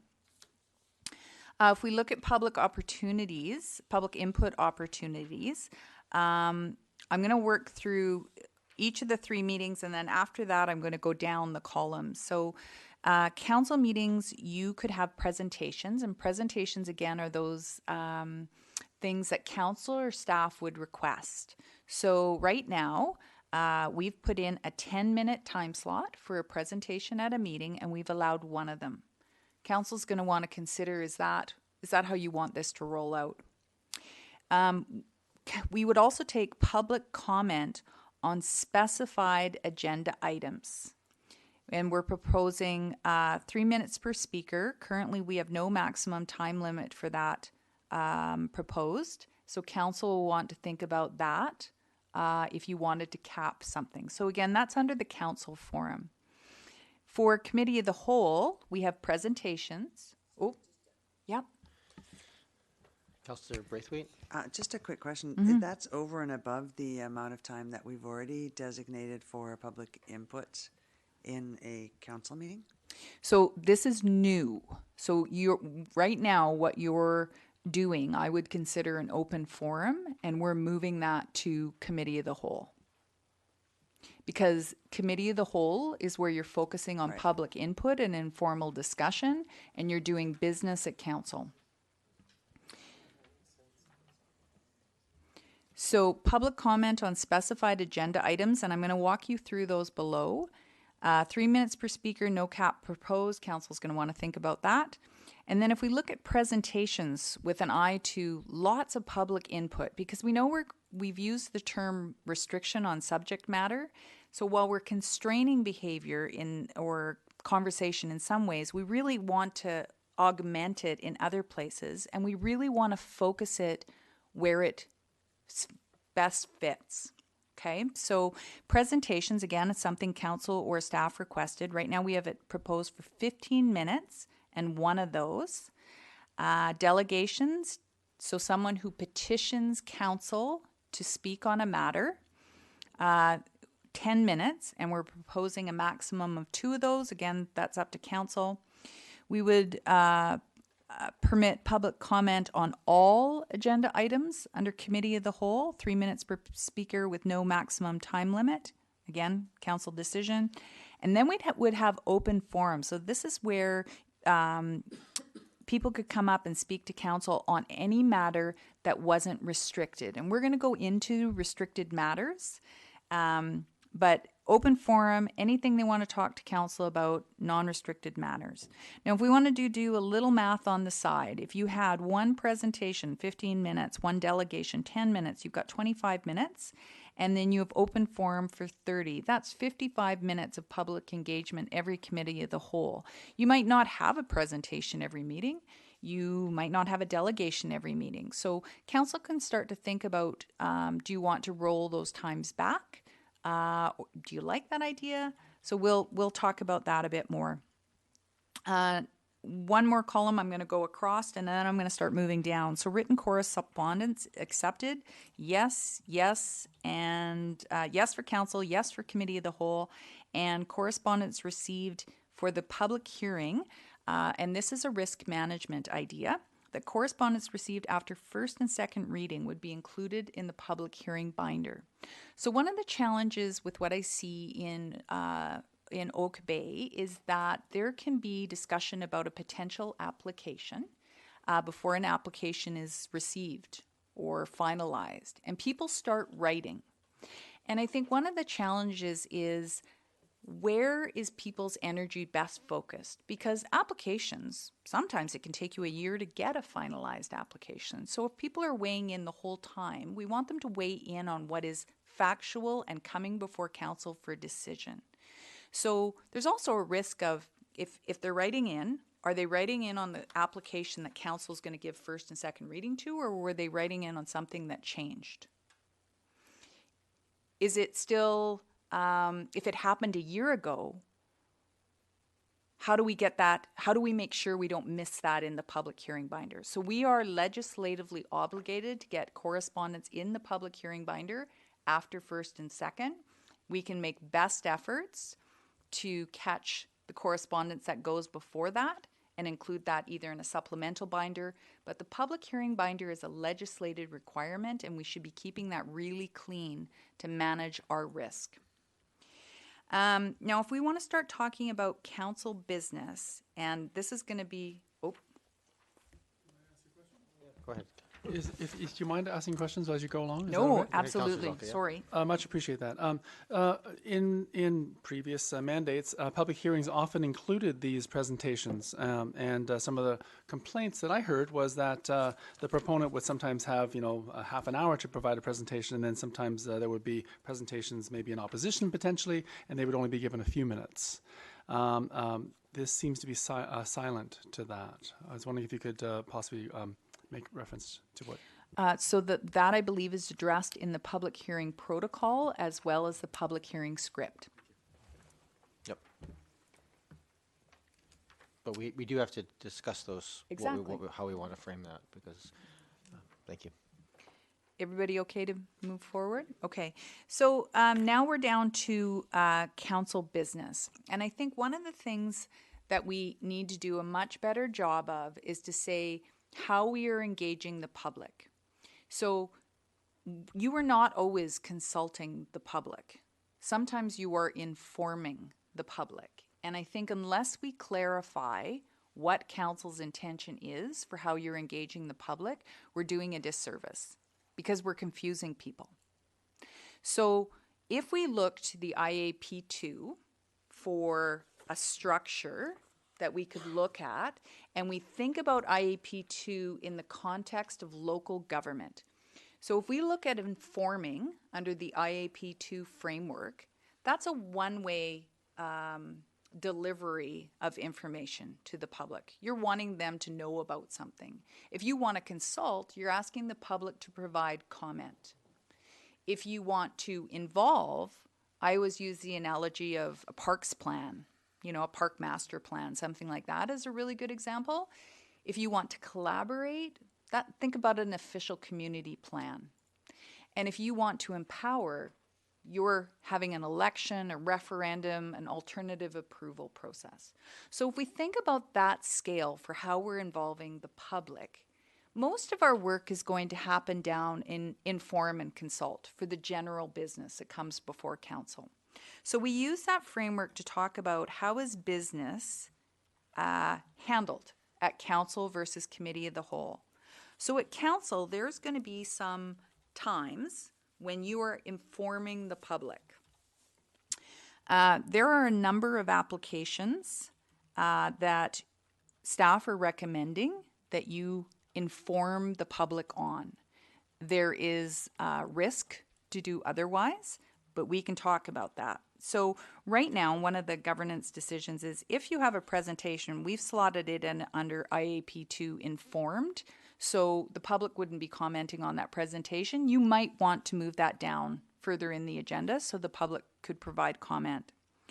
We're recommending that citing and design, the public is informed through the staff report, the advisory design panel recommendation and associated minutes, and council's decision making.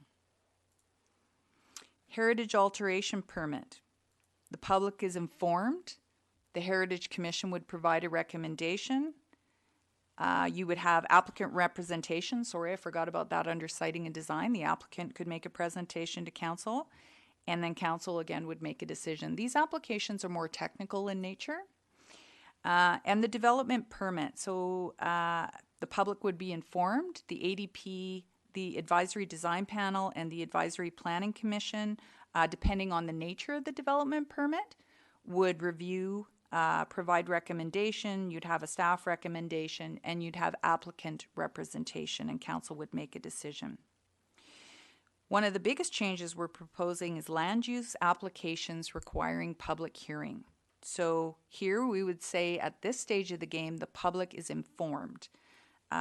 Council would provide notice for the public hearing, and you would be focusing public comment to time of public hearing. This relates to risk as well. Right now, your committee of the whole is almost functioning like an informal or unsanctioned public hearing. You want to focus that public input to the public hearing. That's where council is supposed to listen to the public on land use decisions. There is a question of keeping an open mind and possible predetermination. You're keeping an open mind all the way to public hearing, to the close of that public hearing. So if you can actually get your public focused, providing you comment to make your decision at time of public hearing, you're actually really clarifying where they're supposed to be weighing in. Because I get the sense from what I hear anecdotally and what I see in the chambers, the public doesn't really know where to weigh in, so they want to weigh in the whole time. And I don't know if that contributes to a sense of frustration, but I could suppose it would. So again, focus and clarification, we're suggesting that goes to public hearing, again, risk. And then the DVP notification, public would be informed because council would be providing direction to staff to notify. Then the council meeting would change and you would move into Iap2 Consultation. And this is where the public is weighing in your council meeting. So they would be weighing in at one time on all of these items. So you wouldn't be doing that for every item, it would be once during council meeting. So they would be weighing in on if there was correspondence from other governments or agencies, if there was staff reports and bylaws not subject to a public hearing. DVP approval is a little bit of a unique animal because you actually have to, you're legislated to take public input there on that particular item. So that wouldn't be lumped into the public input. Committee and commission reports, the public would be invited to make comment. Notices of motion, again, the public could make comment. And new business, the public is invited to make comment on things that aren't restricted. And again, we're going to come up to what is restricted. So again, you can see council very much as a decision-making body at that council meeting. So let's just quickly flip over to committee of the whole and let's talk about the difference. So there is no informed at committee of the whole because committee of the whole is the place where you're inviting dialogue. You want to have your public input focused. So it's all about Iap2 consultation at committee of the whole. So public input is invited on every agenda item, one item at a time. So the public could come up and make comment on a presentation you received. They could come up then and make comment on your delegation. They could come up for 30 minutes during open forum to talk about non-agenda items. So again, that's your ad hoc informal. Any non-land use bylaws, the public would be invited to provide input on. And staff reports or workshops like this, the public is invited to come up and provide input. And then if we flip over to the third column, which is public hearing, this is your land use bylaw. So public comments on interests affected, you're getting your consultation here. And I've actually put together, staff have put together a flow chart on how each of those processes would play out. It's a lot to take in all at once, so we can loop back, but we'll get through it if council will indulge. So if we link this to this chart again, so this is where the public would be informed. So let's think about a siting and design application. A siting and design application is received. Staff would review it. Staff then take a report to the advisory design panel, and the design panel considers that application. Staff puts together a report to council which would include both their own recommendation and the ADP's recommendation with the draft minutes. So I think one of the things we've heard is council getting the information from its advisory body that it needs to make these decisions. So we want to really augment this section and say, you're getting a staff report, that ADP recommendation in there, and so is the draft minutes.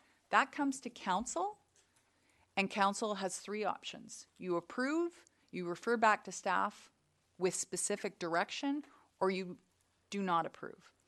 And the interesting part about this is if you refer back to staff with direction, one of your directions might be to take it back to ADP, because you might have another question you want to ask the ADP. But that would be a referral back to staff with direction, and it's specific direction so we don't end up in a loop. So that's a pretty streamlined process. Heritage alteration permit, another technical permit. So heritage alteration permit application is received, staff review it, staff takes a report to the Heritage Commission. There's a staff report back to council, including the staff recommendation, the Heritage Commission recommendation with those draft minutes. Council makes a decision whether to approve, refer back to staff with direction, which could include that advisory body, or to not approve. Can I just, for my, sorry, excuse me. Yeah, absolutely. Through these, can you just highlight where the applicant would follow this application through? Design panel, I'm assuming, would have to go because they'd have to answer questions. Heritage alteration permit, is the thought that the applicant would follow this process through and attend those meetings as well? So I'll let Bruce answer the advisory body piece of it, but certainly in the way we've structured the council business, the applicant could make representation to council in the first part of the council meeting. Mr. Anderson? And yes, the practice through the chair is also to have the applicants present at the committee that's considering a recommendation.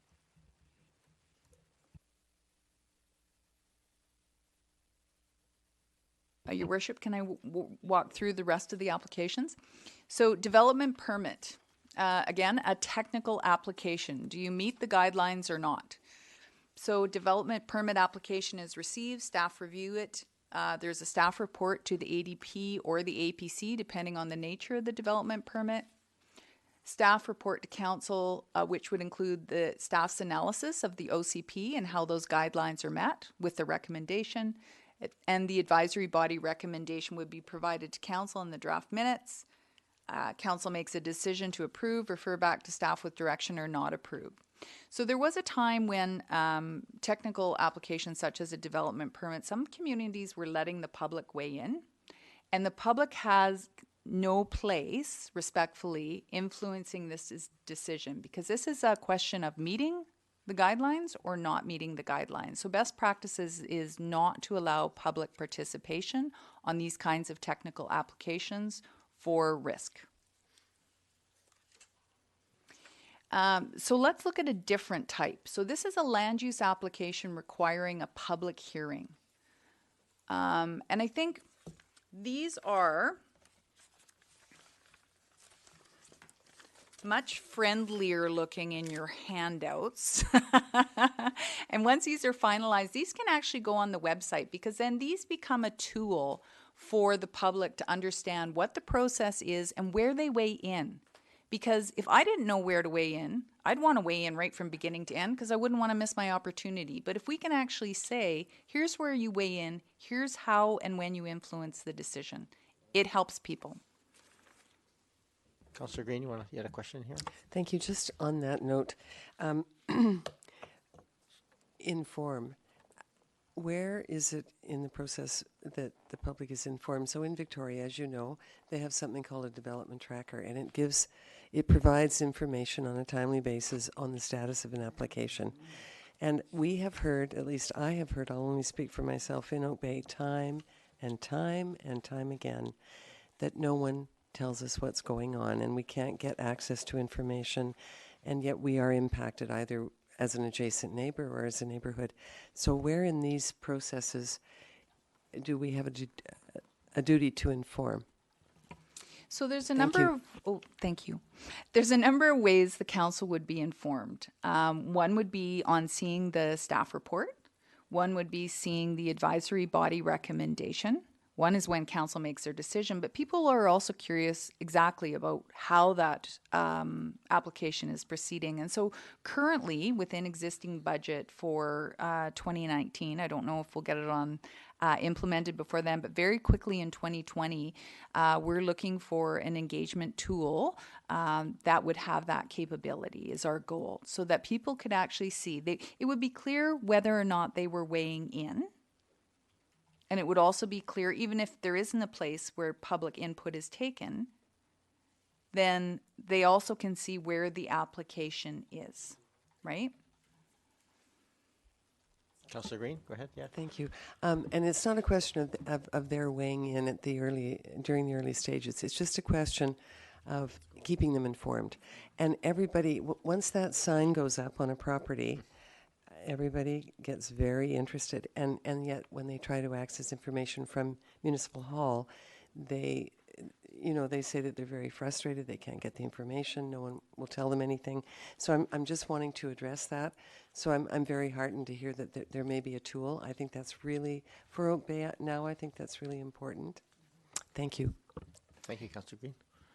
I think it's also important that we declare then up front, are we informing or are we consulting? Right? And so that's exactly it. There's multiple ways to inform. Council may have some other ideas, but I think the big goal is to say, are we informing or consulting? And if we're consulting, where do you weigh in? Where do you put all that effort? So here is a big piece of where people would weigh in. So this is a land use application requiring a public hearing. So the land use application is received, staff would review it, and there's an opportunity here for the applicant to refine their application. So if we think about a tracker for applications, that application isn't public until staff and that applicant go back and forth, and you actually come up with an application that is worthy of being floated forward. So then once you, yeah. Hey, Councillor Day, can you turn on your microphone? Yeah. When does the sign go out? Is that after, at what point in those little boxes does this, because the sign is the beginning of a trigger for the community. So I'm laughing because we had this conversation earlier today in the hallway. So yeah, so that's when we talked about that other bylaw, the land use development bylaw. Both the director and I are of the common mind that sign goes up way too early. And it triggers people too early. So that's one of the things that we'd like to look at in that bylaw. Again, if you couple these small adjustments with clarifying, informing, consulting, like we start to pull the pieces together, I think it'll start to be an easier and clearer conversation. Councillor Zelka? Thank you. I appreciate the comments about the signage. I understand in the uplands there's very specific requirements for signage and rules and those sorts of things. Are you imagining at this point whether there'll be the same rules in the uplands as there are throughout the rest of Oak Bay, or will we continue to have rules different? Mr. Anderson? I think they would be different because the process is different. For uplands, it's really siting and design, and it's really triggered by a building permit application for a single-family dwelling. Whereas we look at some of these other processes, and they're quite a bit longer and more of a process involved. So I think that the key on this is to make sure that the notice sign meets the bylaw that is provided for the uplands applications, and that's what we would use. The land use procedures bylaw that Ms. Varela referred to is one that applies to a broad range of application types. So we'd have to look at that and look at the uplands in that context to see if we needed to modify for that specific or not. Okay? Thank you. Keep going, Ms. Varela. Thank you. Okay, so land use application receives, staff review happens, there's an opportunity for back and forth there. The advisory body review, so this is when the point when the application becomes public. So it goes to the advisory body, and based on the feedback from the advisory body, there's still opportunity for that application to be revised. Someone might say, I don't think that sounded very positive. I might make some changes and take a different approach. So you can still have a revised application there. There will be a staff report to council, which again would include the staff recommendation, the advisory body recommendation, and the advisory body's draft minutes. So one of the things that we also want to clarify for the public and the committee and commission members is that staff recommendations and advisory body recommendations need not be the same. Those need not be aligned. Because what we're trying to get to again is a depth of knowledge for council to base a decision upon. This isn't about consensus. This is about you getting the best information you can. And in one of my other presentations, I used a diagram that talked about all the complexity of council's decision making, of which the advisory body is one piece, staff are one piece. You might have other factors that you weigh in on. So we also want to make that really clear for people. That report goes to council, and council has a few options then. So you can refer to staff with direction, which might be to loop it back to your advisory body, but you're going to give specific direction. You might decide not to approve, right there. Everybody has a right to apply. You have a right to decide if you're giving it readings or not.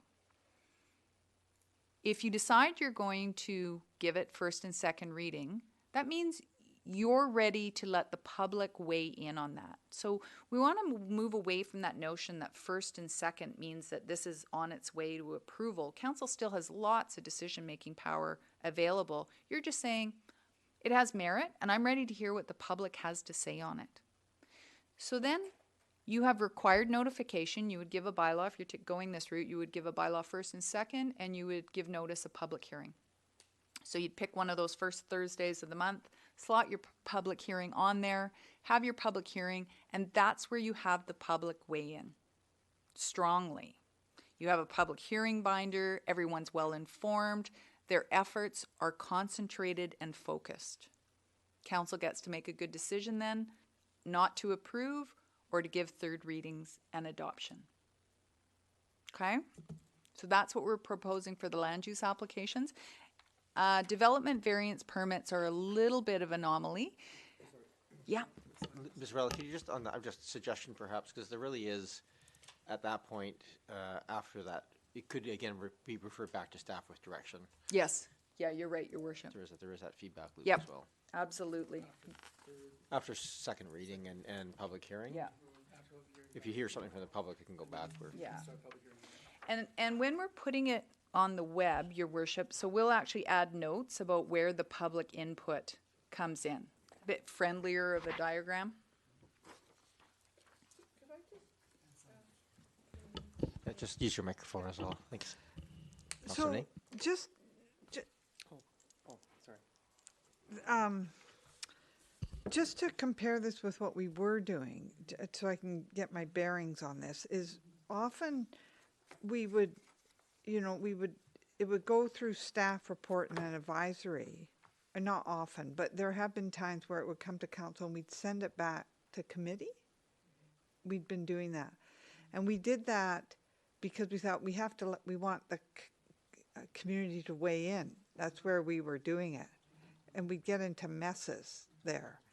So what you're saying here is we do the work with the advisory, with staff back and forth, work it out at council, then send it to first, second. So the thing that the experience that the community often has by the time we get to first, second is it's set. And it gets them really nervous. And the council feels pressure because they know there's been so much work to get it. It's kind of been cemented now. So I'm just wondering, and if that's the place we're really saying, that's where we're going to communicate to the public, that's where you get your input. I'm just wondering if you could speak to that sort of, it's not a dilemma, but it's a tension for the council. There's risk in the way it's being played out now. So taking it to committee of the whole and having the public weigh in, you're in effect having two public hearings is what happens. So you want to have one public hearing. You want to keep the community informed about where in the process the application is. You want to be really clear on where they're weighing in and how the process goes. And I think we need to do a much better job on all of those things, which is part of this piece that's before you tonight. Thank you. Certainly a different approach to this. Councillor Braithwaite and then Councillor Green. Yeah, I totally hear what Councillor Ney is saying, because to me, I agree that people will think that by the time we get to first and second reading that it is a done deal. And so we need to have other spots where they can weigh in. And this doesn't look like they're going to. And I hear what you're saying as well, though, that it's like then having 2 public hearings. But I don't want to start getting the letters from people saying, you know, you haven't given us a chance to talk to this. So it has to be made extremely clear. If this is the way we go, it has to be made extremely clear, because I don't know if it will be really clear to people. I think they'll, no matter what we say, they're going to think that it's a done deal when it's had first and second reading. Thank you, Councillor Braithwaite. I'm going to go to Mr. Anderson. You said you wanted to. I know that we're speaking to how it works in Oak Bay, but I just want to share with you my experience with 4 readings of a bylaw and the process associated with that includes a public hearing. The process is not to involve the public when you're first considering the bylaw. You're really considering that bylaw. In other words, are you going to defeat that bylaw because you don't think there are merits based on what you've seen so far? Or are you going to move that forward to a public hearing? That's the purpose of that process. So it is not to have, prior to first and second reading, or even at first and second reading, to have community input into that bylaw.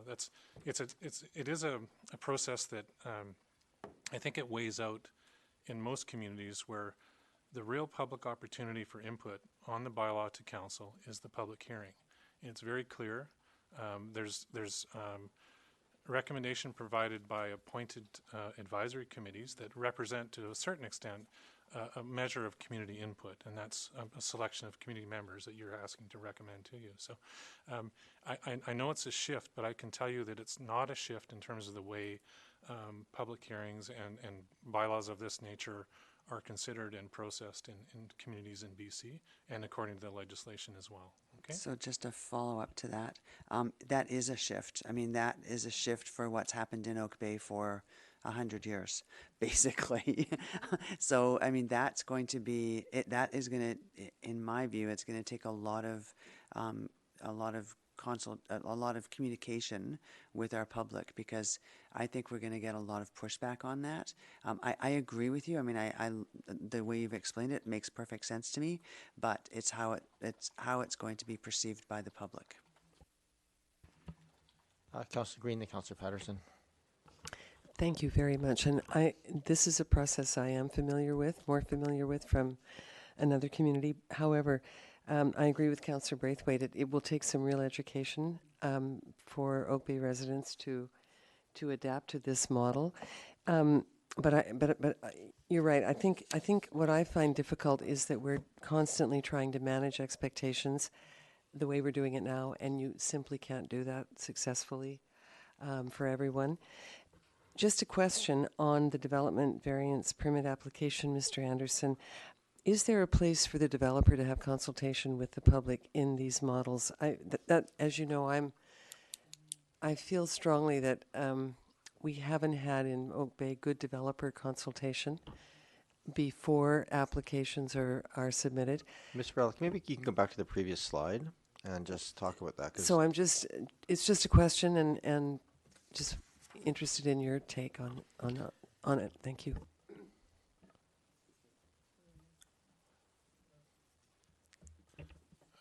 What we do have in a number of our processes is an opportunity for an applicant to actually engage with neighbors and meet with neighbors, and that can be a one-on-one, that can be hosting a meeting, depending on the type and scale of the application. So a variance permit application, it's always a very good idea for the person that's applying to ask for a variance to regulation, is talk to your neighbors and see if there's any impact on that. And I'll say that because what council does when they actually consider approval for a variance permit is they ask any of the people that have been notified if they have any comments or questions on that. It is in the applicant's best interest to do that consultation. It's not a formalized piece in any of these with the exception of the public hearing, but it is one that's encouraged and advisable for an applicant. Go ahead, Councillor Green.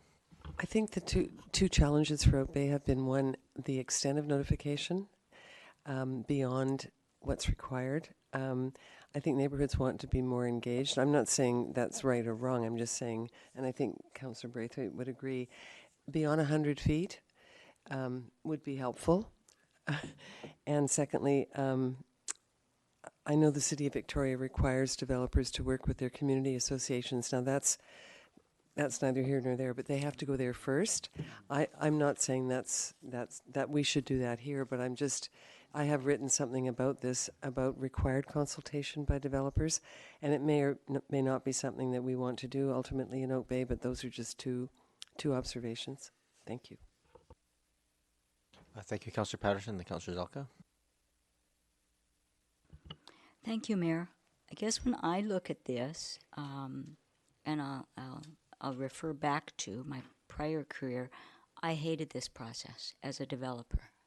And the reason I really disliked this process as a developer, and typically they were perhaps larger projects, not single homes or something like that, but as a developer, I never wanted to have to expend the kind of money to take it to this stage, but without having a feel for what the community's thoughts were, which I could do at a much lesser cost if there was a different venue. Many communities across Canada, that was at the advisory planning commissions, where you could go and you could present rough boards, whatever, but you could get a feel for it, because it can be quite costly to go through this process. The one thing I have found also since moving to Oak Bay, just based on my personal experience with it, there was a lot of information. This assumes that the district planning office will have all relevant information. I've certainly learned by my own personal experience that was not the case. And while, fortunately, I was able to not allow it to harm me, it made difficulty for the adjacent property owners and for the district. But there can be, this does assume that everything is going in perfect step. And in a community where often there were larger lots and there were subdivisions of those lots and there were easements done, and this community doesn't, as many communities across Canada actually plot out utilities, including hydro and gas lines, and I've just come across some very odd situations here that weren't part of the records. So there can be complexities, and if there is no other point for members of the public to provide the information, and it waits till the end of it, there can be problems that are also a risk certainly to residents, but to the district too. Thank you.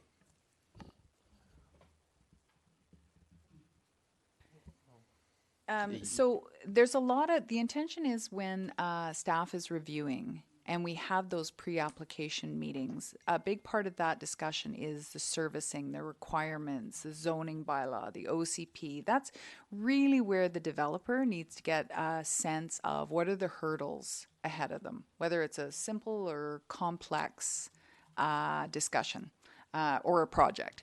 And so it's that back and forth and the applicant's willingness to revise the application that's put forth. Again, anyone has a right to apply.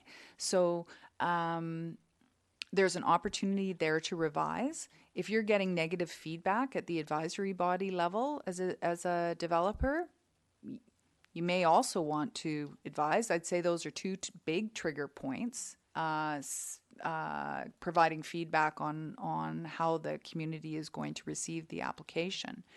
and then by the time you're into the council meeting. Now, one of the things that council can consider, and again, it's one of those other tools, is that land use bylaw. And if you do require an applicant meeting prior to somewhere, that might be something that council wants to look at. But again, I don't think there's any one silver bullet, if you will, to solve the land use planning process. I think it's a lot of pieces. Then again, it's that clarification of process, transparency. Where is the application at? Where is council making its decision? Because you actually have a closed mind nowhere in that process until your decision point. So after you give it first and second, you're still required to have not made a decision. We need to somehow get the public understanding that, right? And those are, whether it's open houses we have to have or conversations, things like that. But I think we're really doing our citizenry a disservice if we're not focusing where they're providing input, because then it's just all over the place, right? Focus it. It's about council making good decisions based on that input, which comes in at one really clear place. There's also written correspondence that can be received throughout, which I think also gives you a clue. You have your advisory bodies, and you have the minutes. So we want to tighten up on how that information has flowed between your advisory bodies and you as a decision-making body. We want to tighten up on that process for you as well. Yes, Mr. Anderson? I just wanted to add, if I may, we're talking about basically a rezoning or an OCP amendment level in this process here. We're not talking about, I think, what might be referred to as a subdivision level or more at the building permit level. So there's a distinction there in terms of what you're asking the public to weigh in on, and it's at a higher level. So the public, you're not expecting the public is going to bring you technical information in a public hearing process or in a rezoning process. That's not the expectation, and that's not the place in the process where you would expect to have all of those details ironed out before you consider whether or not to rezone a property. So that's just a comment I wanted to make. Thank you. Councillor Patterson, you still have the microphone? Thank you, Mayor. And through you, I guess in this, if I look at this process too, where is the certainty right now with our zoning bylaw the way it is, and some of the pieces, the housing plan that need to be, are still in the works? Where is the certainty for the developer? Because by what you're indicating on this, there should be absolutely no expectation of a developer that they will go through all of that and not have it rejected. Because I think it's not just the public that has had concern about a decision being made and they weigh in late in the process and there's already been a decision made. I think there has been also that expectation on the developer that if council has allowed it to go through all of this, why are they now saying no? So, I mean, it's really about managing both sides of this, I think. I just want to get through a few more comments here, so let's going to move forward. We have Councillor Zelka, then Braithwaite, then Green. Thank you, Chair. And I sort of, I guess, segueing a little bit from Councillor Patterson's comments. I very much see where you're getting at. I'll admit I am a stickler for details and a bit of a process nerd in this respect. So I'm actually very much enjoying this conversation and the process we're going through. I was rather shocked when I moved here to Oak Bay from Toronto, having spent so many years at Toronto City Council and seeing how the process works there, finding that, gosh, there seems to be a made in Oak Bay on how bylaws get approved. And what unfortunately maybe contributed to the culture here of how things are done is that by the time something got to first reading and that impression of it being a fait accompli, it was like, oh my God, so much money's been spent. I actually heard, no one at this table, but I heard previous councillors and previous mandates say, gosh, they've spent so much money. We can't say no now. Or things along to that effect, where it's sort of like yes, at first, second, and even at third readings, changes can be made, but people were like the impression I got was that no one was willing to make changes. And that perception then went to the public and then created this interesting situation where everyone wanted to get all of their things in up in front. So for this to work, something that would have to be done to contribute to the, let's call it a culture change, for lack of a better word, here in Oak Bay, is a realization and not just an awareness, but an actual a demonstration that a first reading, I am going to now read for a few moments from the BC government's documents that explain to the public what a first reading is. It's a tabling or an introduction. And I thank you, Chair, for allowing the informal discussion to occur. I do. I just don't want to get too far into the reading of things off of things. Of course not. However, being someone who has trouble putting words together, this paragraph here does allow me to create a cogent opportunity to put the whole idea together. So thank you for your indulgence on this. First reading being the tabling, the second reading being a discussion in principle, and a third reading where final discussion, including any changes made along the way.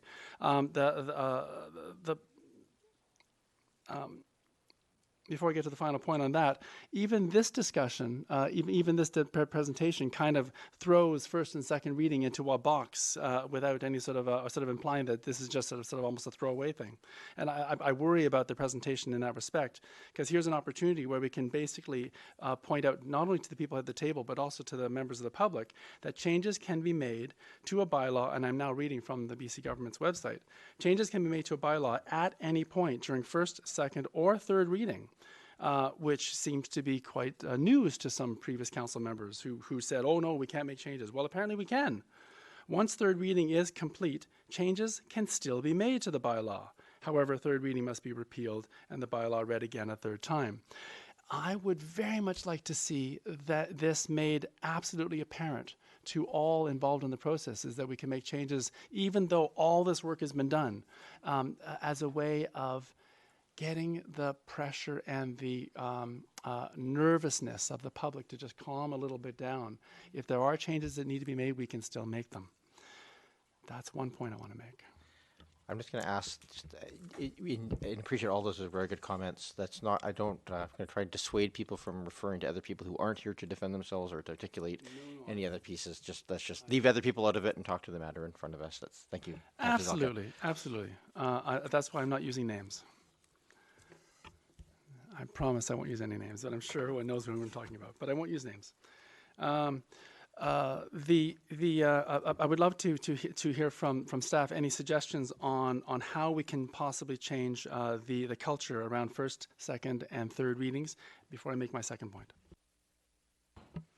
So I think first, second, and third readings are they are what they are, and I think what we have to do is communicate what those are. So when we talk about back to Councillor Patterson's comments, where is the risk for the developer? So the developer is getting a lot of feedback at the staff review.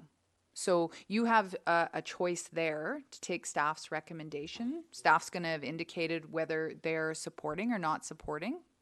Developers get to proceed with that point.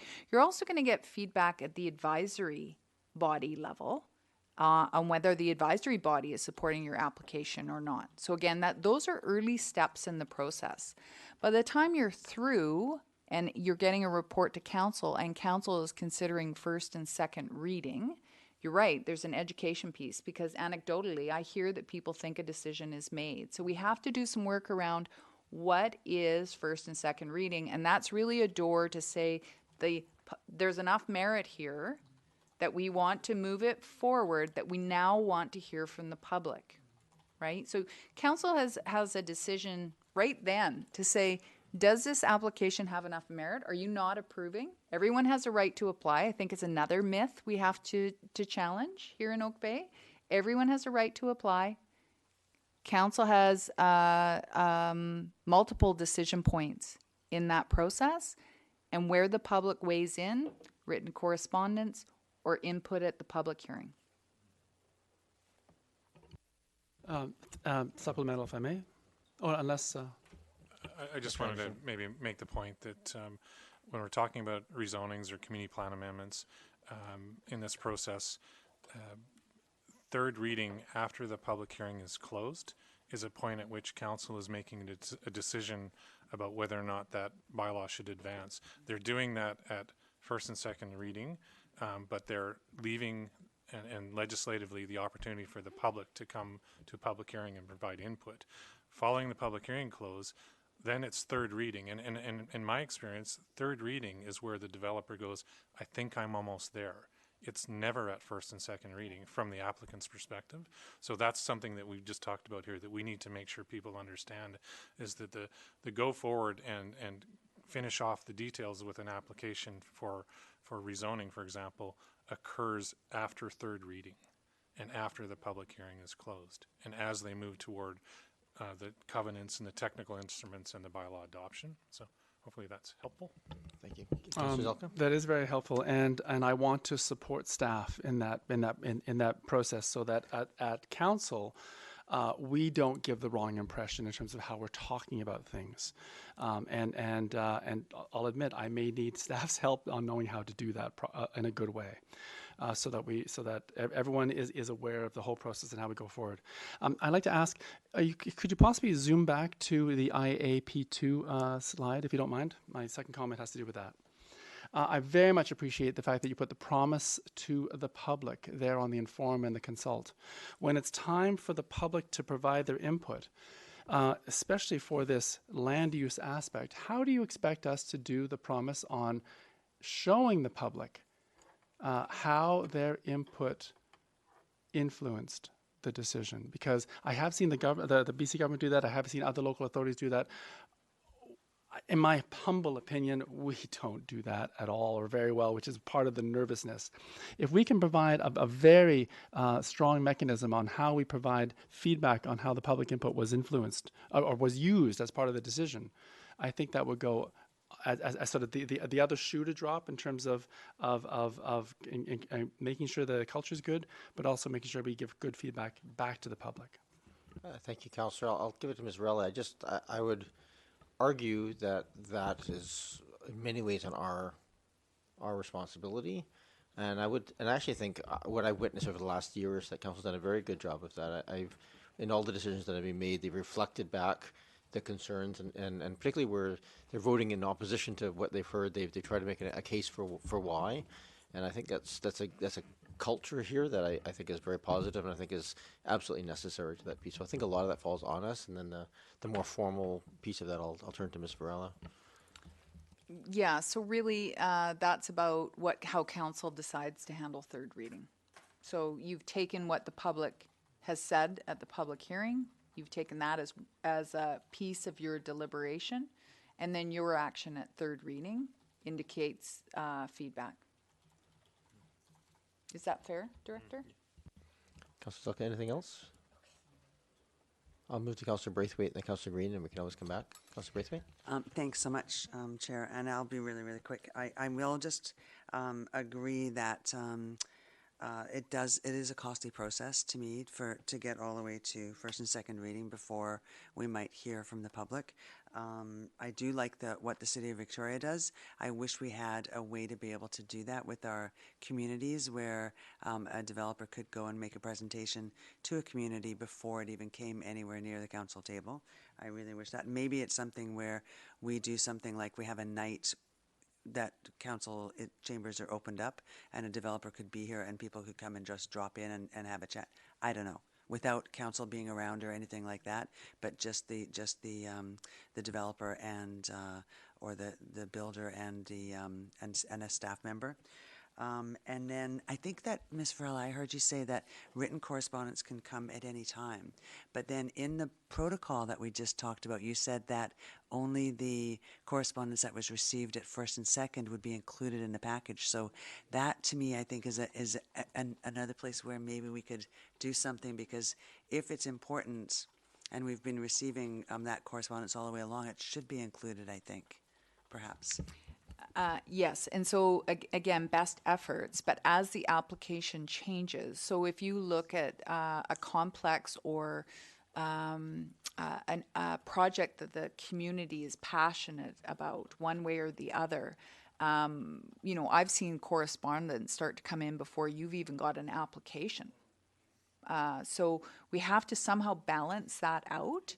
But again, I think we can just be really, really honest and really candid about how we're dealing with that correspondence. And again, you know, to clarify for the citizenry, because they probably don't want to write 5 different letters either. They want to write a letter, a really good one, and then have it go in that public hearing binder and know that it was written on the application that council is making a decision on. And if I could just have a follow-up, and maybe it's a situation where if we did have all of the correspondence that came in throughout the process, that it would be this bundle of correspondence came in prior to, you know, the redo of this section, or I don't know, like, do you know what I mean? Like, so it's divided up in a binder or something. I don't know. Okay, thank you. Councillor Green. Thanks, Chair. You see, I think this would be a fabulous town hall meeting. To have this kind of level of explanation, I think this is a great way to educate the public. I would like to see that opportunity, and I think something to further on Councillor Braithwaite's point about educating and informing. I think the average resident would really appreciate this information and an ability to understand the process first. I think the more you inform, the less people make things up and get carried away. So I think factual information is really vital, especially in our development process. Anyway, thanks. Councillor Appleton, then Councillor Patterson. Thank you, Your Worship. I guess, comment first to staff and then comment to us as a collective. With respect to and I guess doing the second part first, when we talk about educating the public and as picking up on something that the other councillors have mentioned, this mechanism of that occurs in other communities with referring things to community associations for their review and the benefits that accrue to a developer to speak to a community association. I would go off a little bit on an editorial tangent here that council may want to consider that when it comes time to evaluate grants and evaluate the way that council supports community associations in the community. Those community associations function in those other communities with the direct support of the municipal government and with resources to help make them function. So I think that's something that we need to consider as a body. And secondly, just as far as a comment to staff, and I think this is probably underway, but I would just throw it in there just because we're hearing a lot of comments with respect to educating the public on the process and how the process works and where they have the opportunity to key in. I would also advocate that second box in that flowchart, which is the staff review piece, making the machinery of the planning department a little bit clearer for people to understand that just because something is going back and forth with staff, this is the typical process, is to go back and forth to work out details, to, you know, things may go completely back and forth to the drawing board, exactly this process that we're describing, that people may be commenting on something that will not reflect what the final product looks like. Helping people to understand the mechanism that exists between a prospective development proponent and our own staff, I think, is also important to capture. Mr. Anderson? One thing I will mention is that in a couple of these processes, that's in fact what we've done, is we've created a handout when people come in so they know where we're at and when the light of day a full application is available for people to look at. And so that's, I think, moving that from a counter inquiry to maybe a broader piece is, I think, what you're talking about. Thank you. Yes, I concur. Councillor Patterson? Thank you, Mayor. Listening to certainly what Councillor Appleton has been saying too, and looking at what we're going over tonight, the the procedural bylaw and also protocols, it does, of course, state throughout these documents that the committee and commission meetings are public meetings. The public can attend the meetings and can listen to what is happening. I think when it comes to the land use components of it, the public could go to the meetings, but they didn't have the information. They didn't see the information. They could listen, but there was nothing to reference it to, because they had no access to any of the documents that were being discussed. So they were listening, but they didn't see the plans, and so it was very hard to understand what even was being discussed at the table. Very often you couldn't hear what was being stated at the meetings. And I know certainly even for myself attending the Heritage Conservation Area meetings, I went to a few of them, I simply couldn't hear some of what was being stated, so I didn't go to any more. I mean, and so I think it's one thing to say that the public can attend meetings, but that needs to mean more than just going and sitting in a chair and being in the room. It needs to be actually a bit engaged in the discussion that's going on. So a couple points to that, if I may. So one of the things we've committed to now is providing audio at our commission and committee meetings so the gallery can more easily hear. So I think that was a bit of a stretch for some of our members, but I think that is being fully implemented now. So I think that's great. One of the things we're working on at the staff level is to make sure now that links are being attached, so that if you're looking at the agenda, you can have access to some of the attached information, and that's relatively new. And we could also have copies, just as we do here, of the staff report that the advisory body is actually looking at, available for the public as well. That's a pretty easy step. So I think, again, it's that focus on solutions. Let's identify what the challenge is, and then we can start coming up with some solutions to make our public feel engaged. I think the other thing that the director and I have agreed to is that if, and I'm hearing it quite strongly, is that council would like us to take this away and consider the possibility of building in an applicant meeting.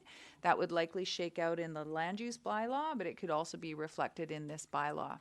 So we could talk possibilities and come back to council with that idea. Again, this isn't about restricting public input. This is about focusing it in a meaningful way. Change is hard. And not always, we have to make sure it's for the better, always. I have 4 points listening to all of this. I think I'd just like to say out loud, and I really appreciate the willingness to go back. First, 5 points, because my first point is so much positive change has already happened. The earlier notifications of meetings, the amplification, there's a lot better agendas, better minutes, there's a lot that's really helped this process that is sort of foundational to make changes work. I think it's really good to keep reiterating. We're trying to get really good information for us to make a decision. We ultimately have to do that. So all of this, I think, it just makes sure we're driving towards that. I think one of the things I've heard from a few people when they haven't been able to access is they hear information being given by the applicant at a meeting, and they don't think it's accurate, and so they're like, but that's not true, or something. And so that's, I think, one of those issues where when it's just the applicant going through and there's no public, that there's a feeling like I'm being blocked out, and so misinformation is being carried forward all the way through, and decisions are being made on that to that point. And I don't know how we capture that or raise it as a piece, but I think one of them is we really, as a body, are going to, and this is, you talk about the improving the informational flow and the tracking of applications. If we're not sharing the actual data of what's on the applications with the specifics, then it's coming through rumors and through other pieces or through audible reports at the table. And there's no place for people to go and know that the information that's going to be approved or not by council is the data that's on the thing. So I think that's just a really, if there's one thing I think that supports that need is that aspect of just providing the data, providing more data than we need to, and making sure it's accurate at all stages. And that can easily be, when people go to look at it, it just says, this application is going back for some revisions, so we have no current information at this time, and then when it gets resubmitted, we can do that again, right? So there's not 6-month-old data sitting there. We can actually just stop it when it's in limbo. And I think how we manage, as talked about, sort of a community meeting is a very interesting one to me. I probably, my gut on this one is probably that we have a policy of strong encouragement that everybody goes through that process, but maybe not be the ones managing that process. And so that's something that we can just sort of consider as part of our best practices guide to our developers or what have you, because I think that early feedback loop is super big, and there's been all kinds of interesting things, little historical facts about the building beside it that doesn't want to get damaged. It's just things that there's knowledge in the community that want to capture. So those are my comments back on that as well. Councillor Name?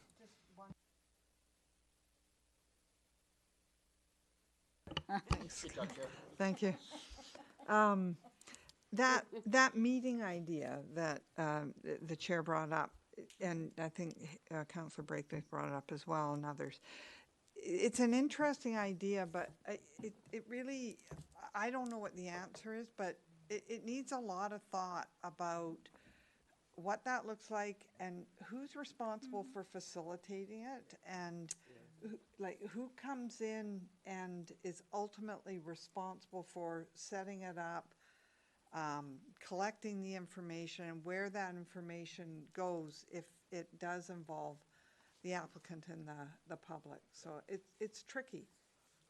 Yeah. It needs some input. Thank you, Councillor. Absolutely, it's very tricky. I think it's one of those reasons that my feeling on that one, it probably should be left not to staff, because we should not be trying to collect feedback and things, right? That should be for the applicant to consider and try and build into their application, because we're going to hear it again at public hearing, so it gives them a chance to hear it earlier. That's all, Mr. Andrew. And I just want to say no, I don't want to go too deep in this, but I also just cognizant of time, and we have one person in the audience, and I want to make time to come forward. So it's 9:40 right now. If you have any thoughts to put together, at 9:45, I'm going to stop this and invite members of the public to come forward to just speak. Member of the public. Well, I just want to give some heads up because we're running low on time, and I think it's just courtesy. Councillor Braithwaite.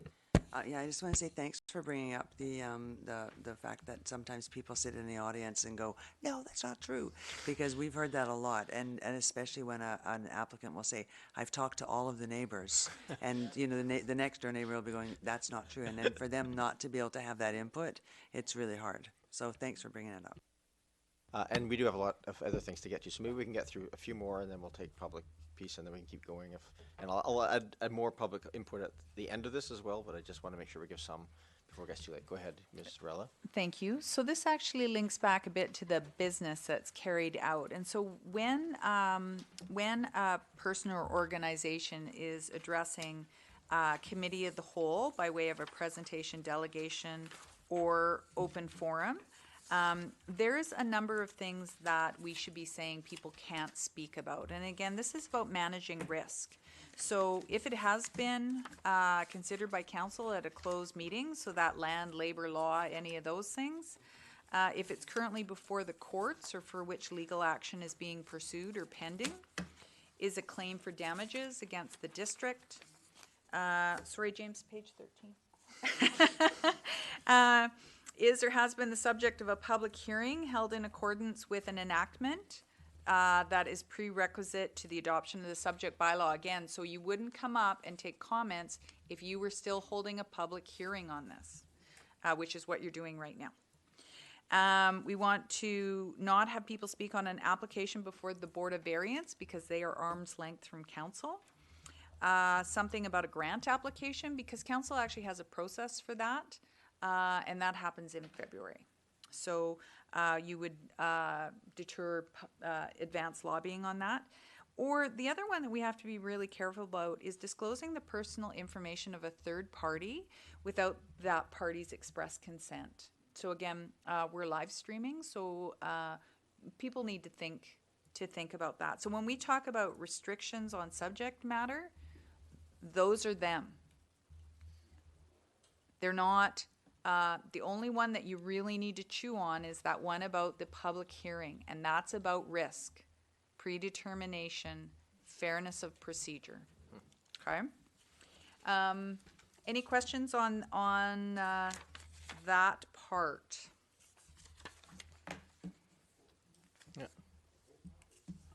Part Sure. 4. That was the highlight. I'm getting really short now, Councillor Upton. Sorry.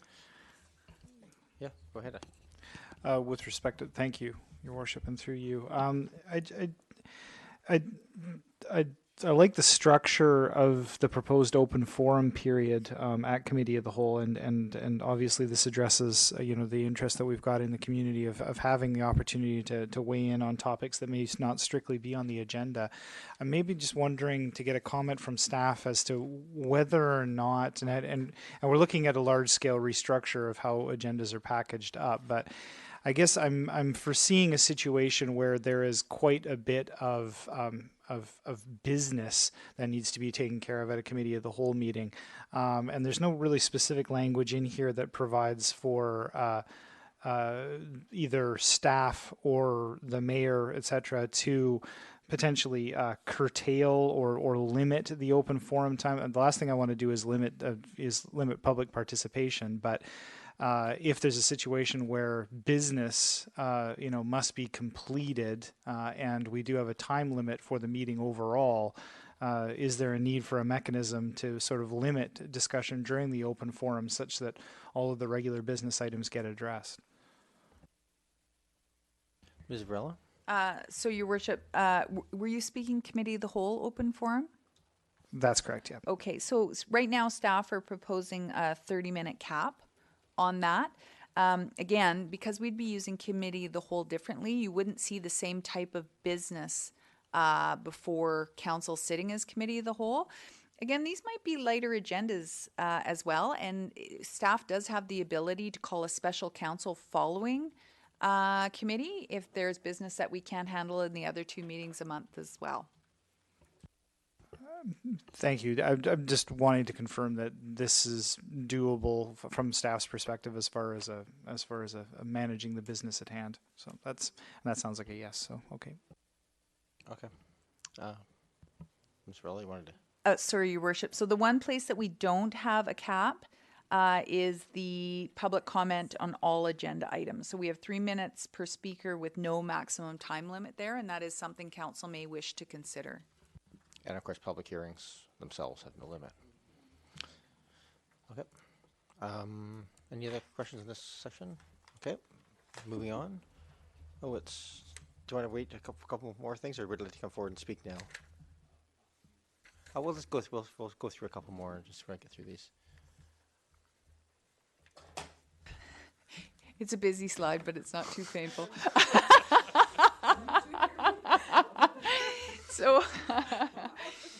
So again, I just wanted to clarify the restrictions on subject matter. The intention, after I read out that list, is really to say what we have to manage our risk on, and really it's not about restricting public input because we're actually expanding those opportunities under Committee of the Whole. And again, written correspondence, we have a correspondence protocol and we can play with that a bit more, build it out more, but I will leap over to there. Are we okay to proceed, Your Worship? I'll just invite, and I'll make another call for the public to come forward at the end. But if anybody wishes, do you want to come forward and address council? James, I just think it's just courtesy before our.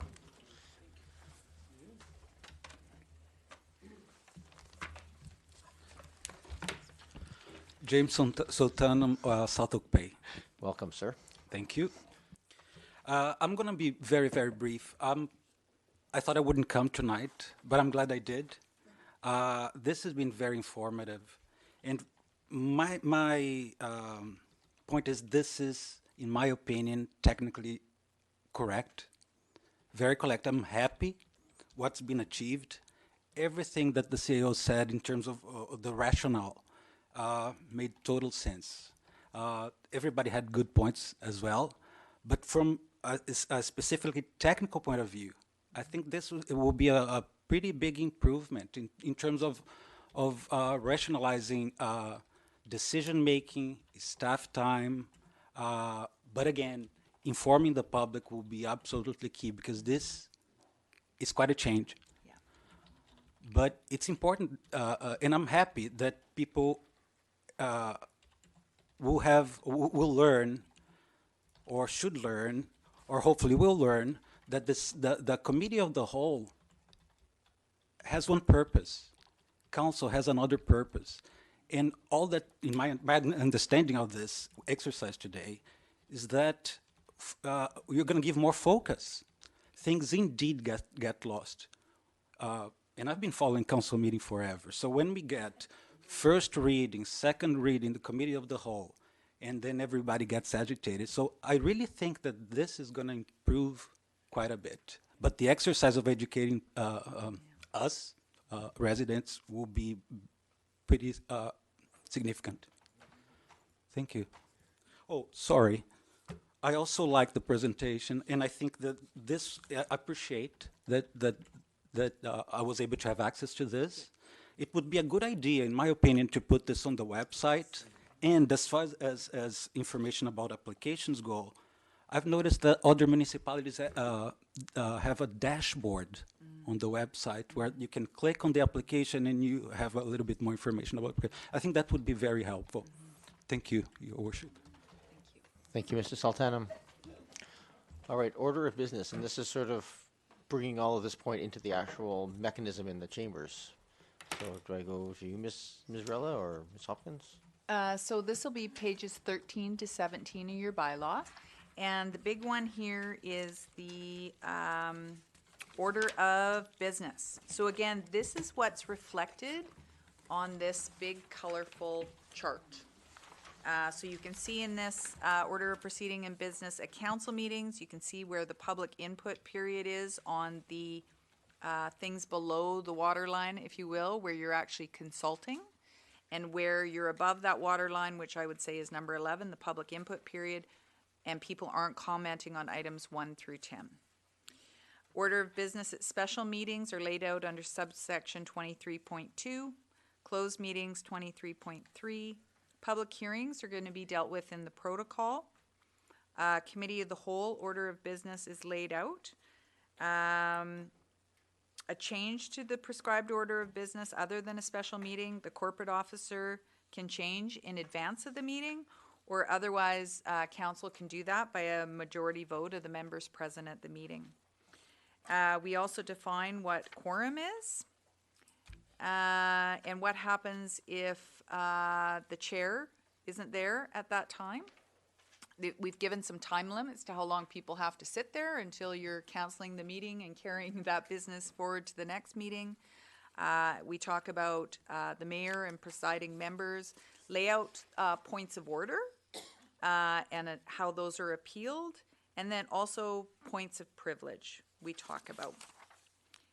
And that's it for that section, which again, it's a reiteration, if you will, of that table. Thank you, Ms. Rella. I just, to my mind, as thinking about how to chair a meeting, I actually really appreciate the structural changes to it to allow for a clearer. I also think it's really important for us to approve the agenda as a body, so I appreciate that we actually have that agenda approval built into our procedures now.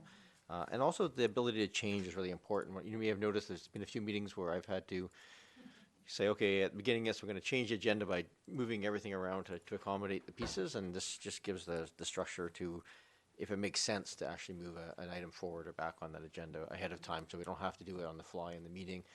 And I think personally, I want to just say this out loud, that is super important from a just courtesy perspective to the public. You know, people come to meetings expecting things to be in the order that they're on the agenda, and if they get moved around, they might not show up till 9 o'clock because they think they're at the end, and suddenly they're at the beginning and they've missed it. So those are sort of things I really do appreciate, the ability to do those things ahead of time and be a bit more clear. Are there any other questions or comments on this section? Councillor Zelka? Oh dear. Thank you very much, Chair. A couple of questions about order of proceedings in business, 23.1.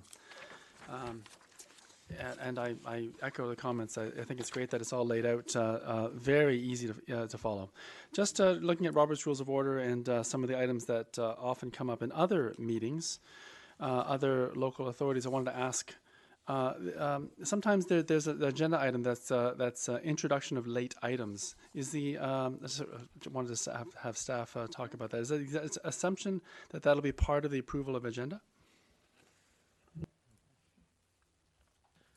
Generally speaking, if as a chair, I would treat anything that has to be on there either in the approval of the agenda or become under new business at that point in the proceedings. I don't think there'd be any other option for us in that.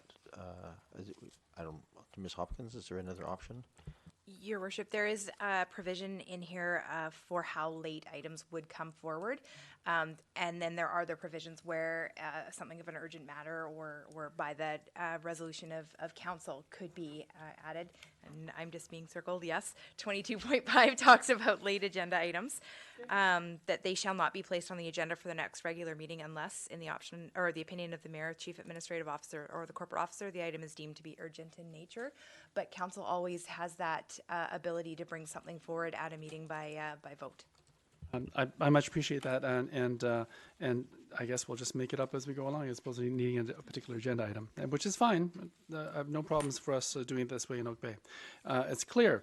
Other local authorities have a special agenda item called the delegations, and I know we mentioned delegations elsewhere. Is the assumption that delegations will be part of presentations, or is there something different? If you could clarify, please. So presentations are something that the council or staff wants to bring forward. Delegations are someone who petitions the council, sitting as committee of the whole, because that's the only place under this framework you would have a delegation. So they'd make an application, there'd be a form, the corporate officer would review their application, and then they would come forward. Thank you. And some other local authorities also make reference to a question period. It's a bit formal. We probably don't need that, but I wanted to at least ask. And again, that would be open forum. So that's the ability at Committee of the Whole for the public to come forward and talk to council sitting as Committee of the Whole on items that aren't on the agenda. So that's your question period. Thank you. When you said question period, I pictured Parliament and all that. All right, move on.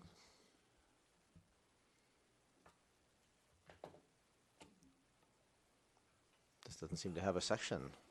So this is actually your companion Oh, right, there we go. protocols. So you're through your multi-page bylaw, and I really thank council sitting as Committee of the Whole for providing us this lens. I know this was a big document.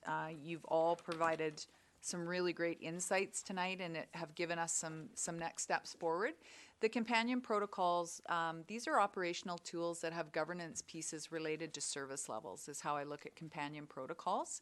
The ones before you I also consider very draft. We welcome council's comments on those, but I anticipate further refinement on those. For us tonight making this deadline, we really wanted to show you that this is an additional tool to help with how you carry out your business. Deb and I were talking about other possibilities, such as perhaps there's a redaction protocol as we move forward with our records management and things like that. Council might have other ideas about protocols that staff would be happy to implement. So we would welcome any input either tonight on these protocols, or you can provide those written comments to me. But as I said, I do anticipate these needing further refinement.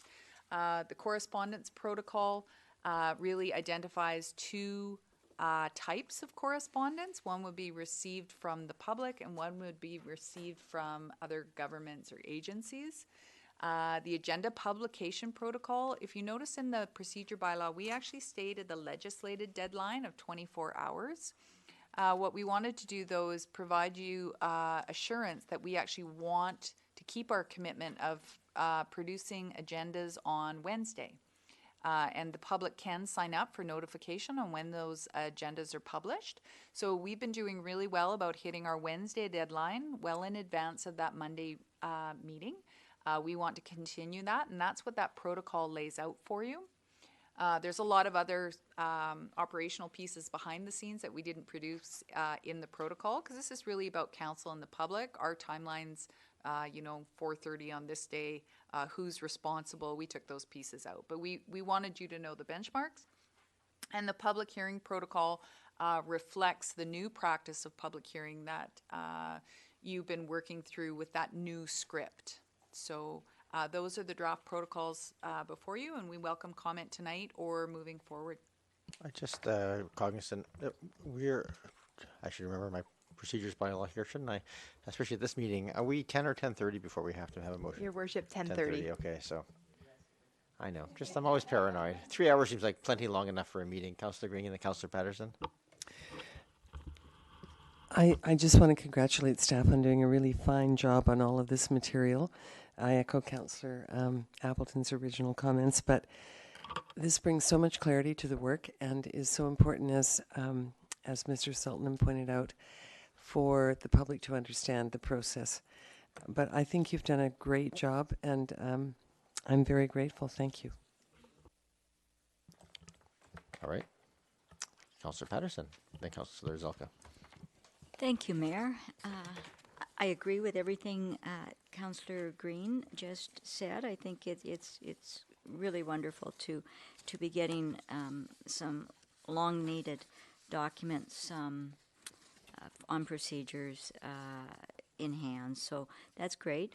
The question that I have is, of course, our bylaws are numbered, albeit perhaps not in the way that the mayor is clear on, but our bylaws are all numbered. So policies, protocols, all of these. What system of record keeping do we have to track all of these? That's a really good question, and I think those will be developed as part of our records management moving forward. A big part of that is inventory of what we have. So yeah, we have lots of work to do, but yes, there will be a system. Thank you, Councillor Patterson. Councillor Zelka, then Councillor Appleton. Thank you, Chair. I wanted to ask about a particular situation and how it will fall into this procedures, especially these procedures bylaw.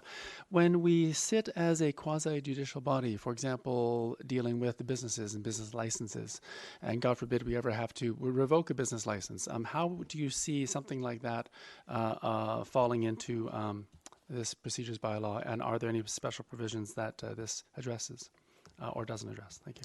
Ms. Varela? So any business would occur at a council meeting. So if that was something we had to bring before council for a decision, it would be at a council meeting. Thank you.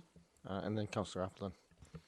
Thank you, Your Worship, through you to staff. Just with regards to the agenda publication protocol, it specifically references that this schedule is going to be followed for material for council and committee at the whole meetings.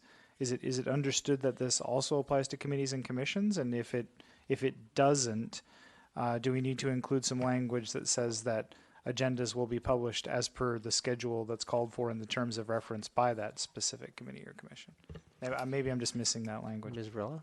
No, you aren't missing it. That actually is a piece that we would bring forward. Right now, we're anticipating bringing it forward as part of the policy and guideline that you'll see in the first quarter, but we really want to firm up that process and how that's happening, and providing clarity both for the members, for council, and for staff.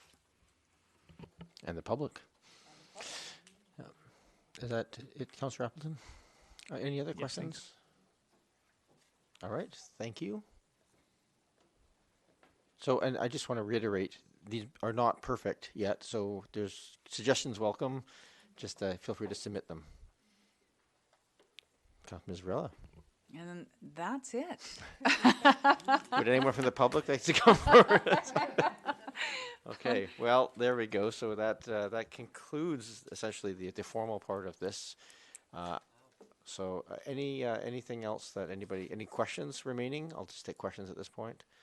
Not seeing any. I will say my piece. If anybody wants to add anything, I just want to express my appreciation. The The format, again, presenting this was very helpful. The walking it through in a PowerPoint, breaking it down with what's changed, what the key pieces are, having the material ahead of time, and clearly the amount of work gone in to make it a pretty polished thing to talk to is very much appreciated. So thank you on behalf of all of us, and I think anybody watching, for that and for the time put into this. So it's an awful lot. Anyone else? All right. Need a motion to adjourn then. Motion Oh, do to we have to move in move camera. adjourn back?